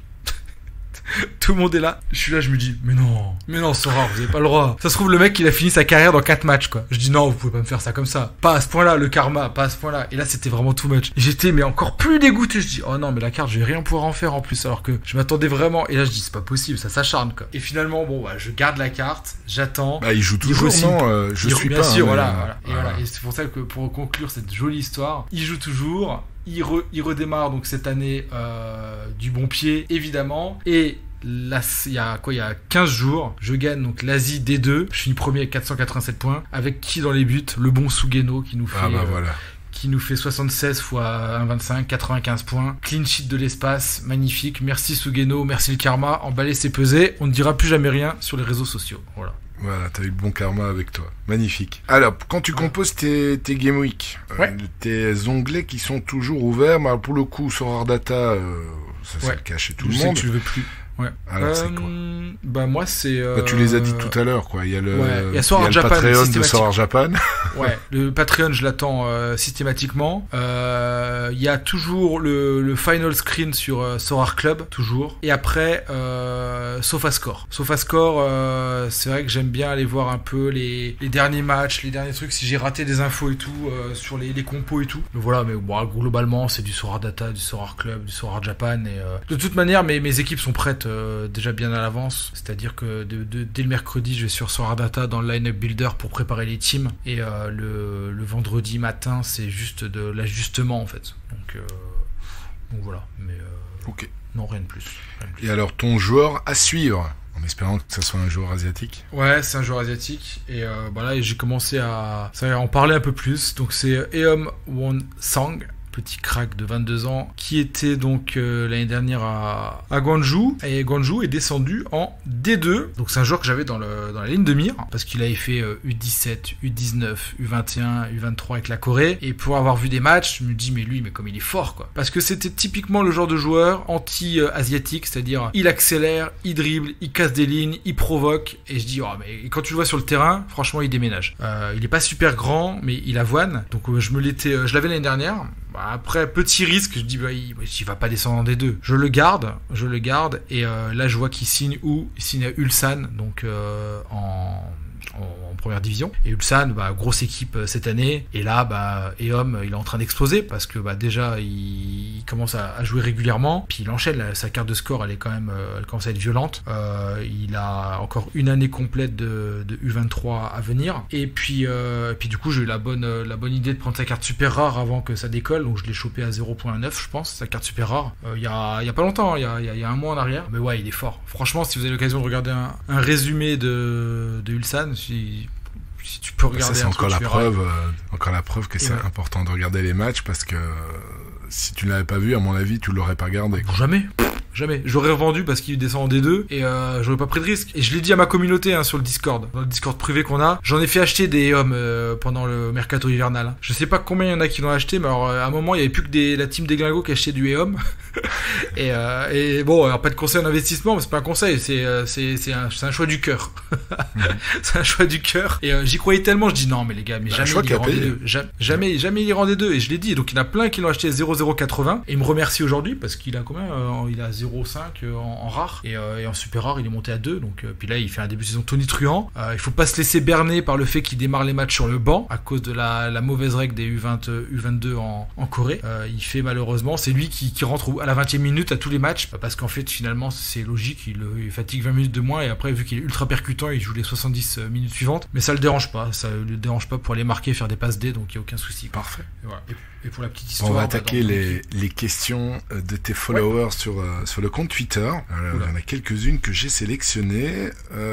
La première de Sorare Valentin. Alors, est-ce que tu comptes quitter ton travail par la suite au profit de l'ensemble de ces projets crypto comme celui de Sorare? Très bonne question. Que tu as dit tout à l'heure. On dirait pas, mais enfin bon, peut-être que tu n'as pas tout dit. Alors, non, mais j'ai une famille de 4. On est 4. Il faut assurer les arrières. Il faut assurer la famille. Il faut assurer l'école, le lycée, tout ça. Parce que si, ça coûte cher, la vie en Asie, pour le lycée français. Pour vous donner une idée, le prix de mon fils en maternelle, c'est entre 6 à 7 000 euros l'année. C'est presque une école de commerce pour coller des gommettes et des paillettes. Donc, alors aujourd'hui, j'ai l'avantage, la chance que ce soit ma société qui paye les écoles des enfants. Donc ça c'est très bien. Mais demain, se dire qu'on lâche tout et on fait que du Sorare et du MPG et du stream et autres, c'est compliqué. Parce que tu as aussi des revenus, on n'a pas abordé ce point-là tout à l'heure, mais tu fais du parrainage, quoi. Tu as le statut d'affilié Sorare. Oh bah je suis millionnaire avec ça, c'est incroyable. Non mais je plaisante, mais non j'ai des revenus, hein, j'ai des revenus. Bon, YouTube, Twitch, c'est pas ça qui paye, hein, c'est 100-200 euros par mois, c'est pas ça. Les affiliations, c'est bien. Les affiliations, c'est bien parce que j'avais eu des parrainages, donc j'ai eu ma carte unique au bout de 30. Et après, c'est vrai que quand tu rentres des filleuls, bah t'as des commissions en euros. Donc là, ça assure des revenus complémentaires, mais pas de quoi nourrir une famille, quoi. Hein. Donc c'est pas parce que dans le mois, je vais me faire 500 euros, 1000 euros. Alors il y en a, ils vont peut-être dire, wow, c'est bien et tout déjà. Certes, mais on a besoin de plus. Alors après, tu pourrais dire, ouais, mais avec tes gains rares et tout. Effectivement, quand tu regardes des gains rares sur un mois comme celui-ci, tu peux te dire, bah, les cartes que tu gagnes, tu les vends pour t'assurer, je sais pas. Il faudrait, je pense que pour nourrir une famille et vivre en Asie comme ça, tous les 4, il faudrait 5 000 euros par mois, net. Il faudrait 5 000 euros. Voilà, c'est un calcul qu'on a fait ici, dans le coût de la vie, entre la nourriture, les appartements, les écoles et tout. Il faudrait au moins 5 000 euros net par mois, sans mettre d'argent de côté. Hein. À la fin, tu te retrouves, voilà, pour une famille de 4 comme ça. Donc, est-ce qu'aujourd'hui, j'ai envie de faire ça, de prendre ce risque? Je sais pas. Pour l'instant, ça me va. Hein. Je bosse comme un fou la journée. Je m'éclate le soir, 22h, 1h du matin, à créer des vidéos, à faire des lives, à prendre mon pied. C'est cool. J'avoue que je prends plus mon pied en faisant des streams. Les œufs dans le même panier, quoi. Ouais, aujourd'hui, voilà, j'ai un taf, ça fait 15 ans que je suis dans la même boîte, j'ai une bonne position, peut-être une meilleure dans quelques temps. C'est sûr que si j'étais aujourd'hui, j'avais 25 ans et que j'étais célibataire ou autre, j'aurais démissionné 40 fois, clair et net. Je me serais mis à fond dedans, j'aurais créé encore plus de contenu, encore plus de live, plein de choses, plein d'idées, mais déjà dans le temps qui met à partie pour faire tout ce que je fais, c'est déjà ultra énorme, productif. Ouais, parce que finalement j'ai pas un temps de fou, quoi. Hein. J'ai pas un temps de fou entre les enfants, la famille et l'école. Et du coup, oui, si j'avais 25 ans, je pense j'aurais démissionné et j'aurais vécu avec voilà un peu d'affiliation, un peu de stream et puis un peu de gains que j'aurais retiré. Mais là, en mode famille, voilà. C'est devenu le premier digital Sorare nomade. Ouais, alors je dis pas, ça se trouve là demain le podcast il l'écoute, je me fais licencier, ok, bah c'est clair. Il faudrait plutôt un coup du sort qui me ferait m'orienter vers ça que moi prendre la décision. Dire à ma mère, ouais maman j'ai démissionné là, tu vois, tu te rappelles la société là depuis 15 ans? Non bah en fait non, en tout cas je vais faire des vidéos pour des cartes virtuelles de foot sur internet, tu verras c'est un truc de fou. Il y a une pression familiale, bon elle est pas forte, mais tu vois le truc, tu te dis bon. Et puis là tu t'entends là ta mère fait, mais tu te rends compte que t'as des enfants et si ton truc là, ton bitcoin là il se casse la gueule, comment tu vas faire après? Tu vois le truc. Voilà. Donc bon, aujourd'hui voilà, il faudra un coup du sort pour que ou un truc ou une personne que je rencontre ou un déclic ou quelque chose pour que ça se passe. Ça pourrait se faire un jour. Parce que quand tu parles de vente de cartes Sorare, c'est toujours pour optimiser ta galerie ou bien tu sors quand même un peu Moi, je sors rien aujourd'hui. Voilà, c'est ça. Donc tu vends pour réinvestir et pour optimiser en permanence ta galerie. Bien sûr. Ouais, là, je fais que accumuler des cartes pour le futur. Je suis convaincu que ça va continuer. Donc, j'accumule, jusqu'à arriver peut-être à un moment où je me dirais, bah ouais, j'ai rentré 16 équipes dans le jeu. Voilà, j'ai aligné le plus d'équipes possible dans le jeu, sans compter la dernière évidemment. Est-ce que bon voilà, les gains que je vais faire chaque semaine permettent de faire vivre une famille et plus si affinité. Le problème, c'est que il faut avoir une vision long terme, quoi. C'est bien sur 2-3 ans. Après, derrière, dans 2-3 ans, mon fils, il aura juste 9 ans, quoi. C'est pas fini l'affaire. On sait pas où ça va tout ça. Donc, ouais. Il faut rester prudent pour le moment. Un déclic, un coup du sort, me faire licencier pour une chose comme ça, mais pour l'instant, c'est pas le cas. Ouais, c'est tout ce que je te souhaite pas, de te faire licencier, en fait. Et Sorare, à long terme, tu le vois, enfin, disons, à 3 à 5 ans, tu penses qu'il y aura combien de managers sur la plateforme? Question à 2 balles. Ouais, non, une bonne question. Je dirais 200 000 une partie de la question de DB, en fait. Je dirais 200 000 fin d'année, gros buzz. Je vois bien une grosse campagne marketing. Pour la Coupe du Monde. Ouais, mois d'août, là, les championnats vont reprendre. Août, septembre, énorme. On active la machine, là, ils sont en train de se mettre en ordre de marche, là. Ils recrutent tous les cracks de chez Spotify, la droite à gauche. Ils sont en train de faire une dream team, là. Design de Spotify qui viennent d'engager, là. Ouais, c'est du lourd. Ils prennent des pépites, du lourd. C'est même plus des pépites, c'est vraiment du très lourd. Ils sont en train de mettre la machine en marche pour qu'à mon avis, septembre, ils vont commencer à avoiner sur le marketing. Buzz Coupe du Monde. Alors je dis franchement, si ça se passe bien, on sera 200 000. Si ça se passe très bien, on sera plus grâce à ça. Après, Je sais pas. Je sais que quand tu vas voir les offres d'emploi sur leur site internet, ils annoncent un objectif. Viens rejoindre la société Sorare. Nous serons bientôt 12 millions d'utilisateurs. C'était marqué ça dans les offres d'embauche. Donc c'est leur objectif, je pense. Bon, on va dire dans 3-5 ans, j'espère qu'on sera au moins le chiffre 1 million, quoi. Au moins 1 million, ça serait cool. Mais ça viendra par d'autres choses, parce que quand je vois que certaines applications, en fait, tant que tu n'auras pas une application téléphone digne de ce nom qui permettra de faire rentrer Mass Manager, tu pourras pas te permettre. Aujourd'hui, je vois les jeux qui marchent. Bah, ils ont une application qui tourne depuis 1 an ou 2. Et là, je suis sur un jeu Neoland. C'est un jeu où ils vont faire du NFT. Ils sont 1 200 000 joueurs. C'est un jeu, bon, c'est sympa, hein, mais c'est pas révolutionnaire. Le jour où on aura une vraie appli et la majorité des managers pourront rentrer grâce à un téléphone, vraiment, et tout faire dessus de façon intuitive, là, je pense que ça explosera. Là, c'est vrai que j'ai l'appli en test, elle est sympa, hein, mais il en faudra, il y a encore du chemin, quoi. Ouais, il y a encore du chemin. Après, avec l'équipe qui sont en train de créer, je n'en doute pas que d'ici la fin de l'année, ils auront une bombe entre les mains, quoi. Et le marketing se fera en même temps que tout ça. Je pense que j'espère vraiment que septembre-octobre, avant Coupe du Monde, on va avoir un boom extraordinaire sur Sorare. Et je suis assez confiant quand même.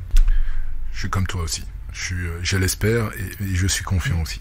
Alors, question de Floruchal, qui est le premier de la Ligue 1 DSL sur MPG. Non, c'est une question de merde, ça. C'est n'importe quoi. C'est des trolls. Mais non, mais c'est parce que c'est notre compétition sur mon petit gazon. Et j'ai envie de leur dire, les gars, jamais les premiers. Hein. C'est moi qui ai gagné la première compétition de ce nom. Alors là, monsieur est premier, ça fait le malin. Voilà, c'est tout. C'est juste pour se mettre en avant. Il y a une question aussi de Hang San qui dit est-ce que mon petit gazon t'a beaucoup aidé à trouver des pépites Méta Sorare, d'après ce que tu as dit tout à l'heure, non, puisque c'était principalement en Ligue 1 et toi, Sorare, c'est l'Asie, quoi. Exactement. Aujourd'hui, la Ligue 1, c'était ma base de données initiale, c'est-à-dire que je connaissais par cœur les 600 joueurs de Ligue 1 avec les remplaçants, de l'arrière droit de Clermont ou de je ne sais où. Donc ça m'aide. Et en plus, aujourd'hui, on n'a pas tous les clubs de Ligue 1, malheureusement. Donc ça m'a aidé énormément pour la Ligue 1. Mais finalement, je suis en train de créer exactement le même type de savoir sur l'Asie, la Corée et le Japon, en me disant, c'est en sachant un maximum sur les remplaçants, sur le turnover, que voilà. Mais non. Dernière question, Damien. Ouais. Bon, ça va rester dans la communauté Sorare. Hein. Question de DB aussi. Depuis que tu as découvert Sorare, est-ce que tu as progressivement délaissé MPG? C'est la bonne question, ça. C'est celle qui fait grincer des dents ma commu. C'est celle ils ont peur. Ah non, arrête pas. Et alors, est-ce que j'ai délaissé? J'ai pas délaissé parce que un peu. Alors, j'ai délaissé, on va dire, l'addiction que j'avais à MPG. C'est-à-dire que la vraie addiction que j'avais avant, où je voulais éclater tout le monde du matin au soir parce que je voulais être le meilleur. Il n'y a pas de débat là-dessus. Je voulais, voilà. Cette addiction-là, elle est un peu moindre. Aujourd'hui, des fois, je ne gagne pas. Je m'en fous parce que je regarde mon Sorare Data, je vois que je prends une carte en Asie et ça me réconforte tellement. Tu auras des rewards. Exactement, et je cherche toujours, tu vois, un espèce de soutien psychologique à ma peine, et du coup, là, pour ça, j'ai délaissé un petit peu disons que oui, l'attrait du jeu, Sorare aujourd'hui est plus puissant. Par contre, ce que je n'ai pas délaissé, c'est ma commu, parce que pendant 2 ans, on a créé des choses extraordinairement fortes et vraiment intenses avec, on est sur le Discord, on n'est pas énorme sur le Discord, hein, on est 150 ou 200 parce que je fais une sélection très compliquée où il faut, c'est pas free, il faut avoir 10 000 points sur Twitch pour rentrer. Je veux vraiment des gens qui soient sur mon Discord qui vraiment aient l'esprit des glingos et que sur les lives on se compte. Voilà. Ce qui aide à ne pas avoir d'embrouille, pas trop d'embrouille j'ai envie de dire, et que les gens globalement s'entendent plutôt très bien, et on a passé des moments extraordinaires pendant les 2 dernières années avec la commu, et ça pour le coup c'est la famille, quoi. Donc du coup pour moi c'est ma famille MPG qui est là, et il y a une grande partie qui joue à Sorare également, et maintenant on kiffe la vibe tous ensemble, et puis quand aujourd'hui ils gagnent des rewards ou qui gagnent sur MPG, je suis aussi content, et puis ils viennent toujours me demander des conseils de compo ou autres sur MPG pour des tournois. Encore tout à l'heure il y avait quelqu'un qui est venu me demander un conseil pour un tournoi MPG, évidemment j'aide, et ça me passionne toujours autant, mais oui, c'est vrai que le truc c'est que la création de contenu sur MPG est quasiment terminée, parce que j'ai fait des vidéos sur tous les bonus du jeu, j'ai sur pas mal de concepts, de mécaniques, de pépites et autres, et maintenant il y a tellement de choses à faire sur Sorare que la cour de jeu s'est agrandie. En fait, j'étais cantonné à ma petite Ligue 1 et faire mes trucs. Là j'ai le monde avec plein de championnats, plein de trucs, et en tant que fan de foot, c'est trop bien de pouvoir découvrir 1000 cultures footballistiques, et ça c'est génial, quoi. Et donc du coup j'ai un petit peu délaissé un tout petit peu. Ouais, disons que tu consacres plus de temps maintenant à Sorare qu'à MPG, quoi. Ouais. Ah bah MPG, tu peux jouer au moment du Réponse mercato, politique. tu fais ton non, mais tu fais ton correct. équipe. Sorare, tu peux jouer H24. Sorare, tu peux screener le Sorare data du matin au soir. MPG, bon, t'as fait ta compo le vendredi, t'attends tes résultats, tu regardes et puis basta, quoi. T'as fait ton mercato, c'est terminé. Donc c'est un peu moins prenant en termes de temps. Voilà. Super. Damien, un petit mot de la fin, je te le laisse. Tu peux dire ce que tu veux, un conseil, autre chose. Vas-y. J'espère que j'ai battu le record de temps du podcast. Je parle beaucoup. Hein. Ça fait 2 heures, plus de 2 heures, non, c'est ça. Je sais pas si t'as fait des podcasts aussi longs. Peut-être je vais être coupé au montage, j'espère, pour faire un truc digeste. il restera long, t'inquiète pas, il restera long. Pour ceux qui... Non, mais c'était parfait. Merci beaucoup, Damien, pour...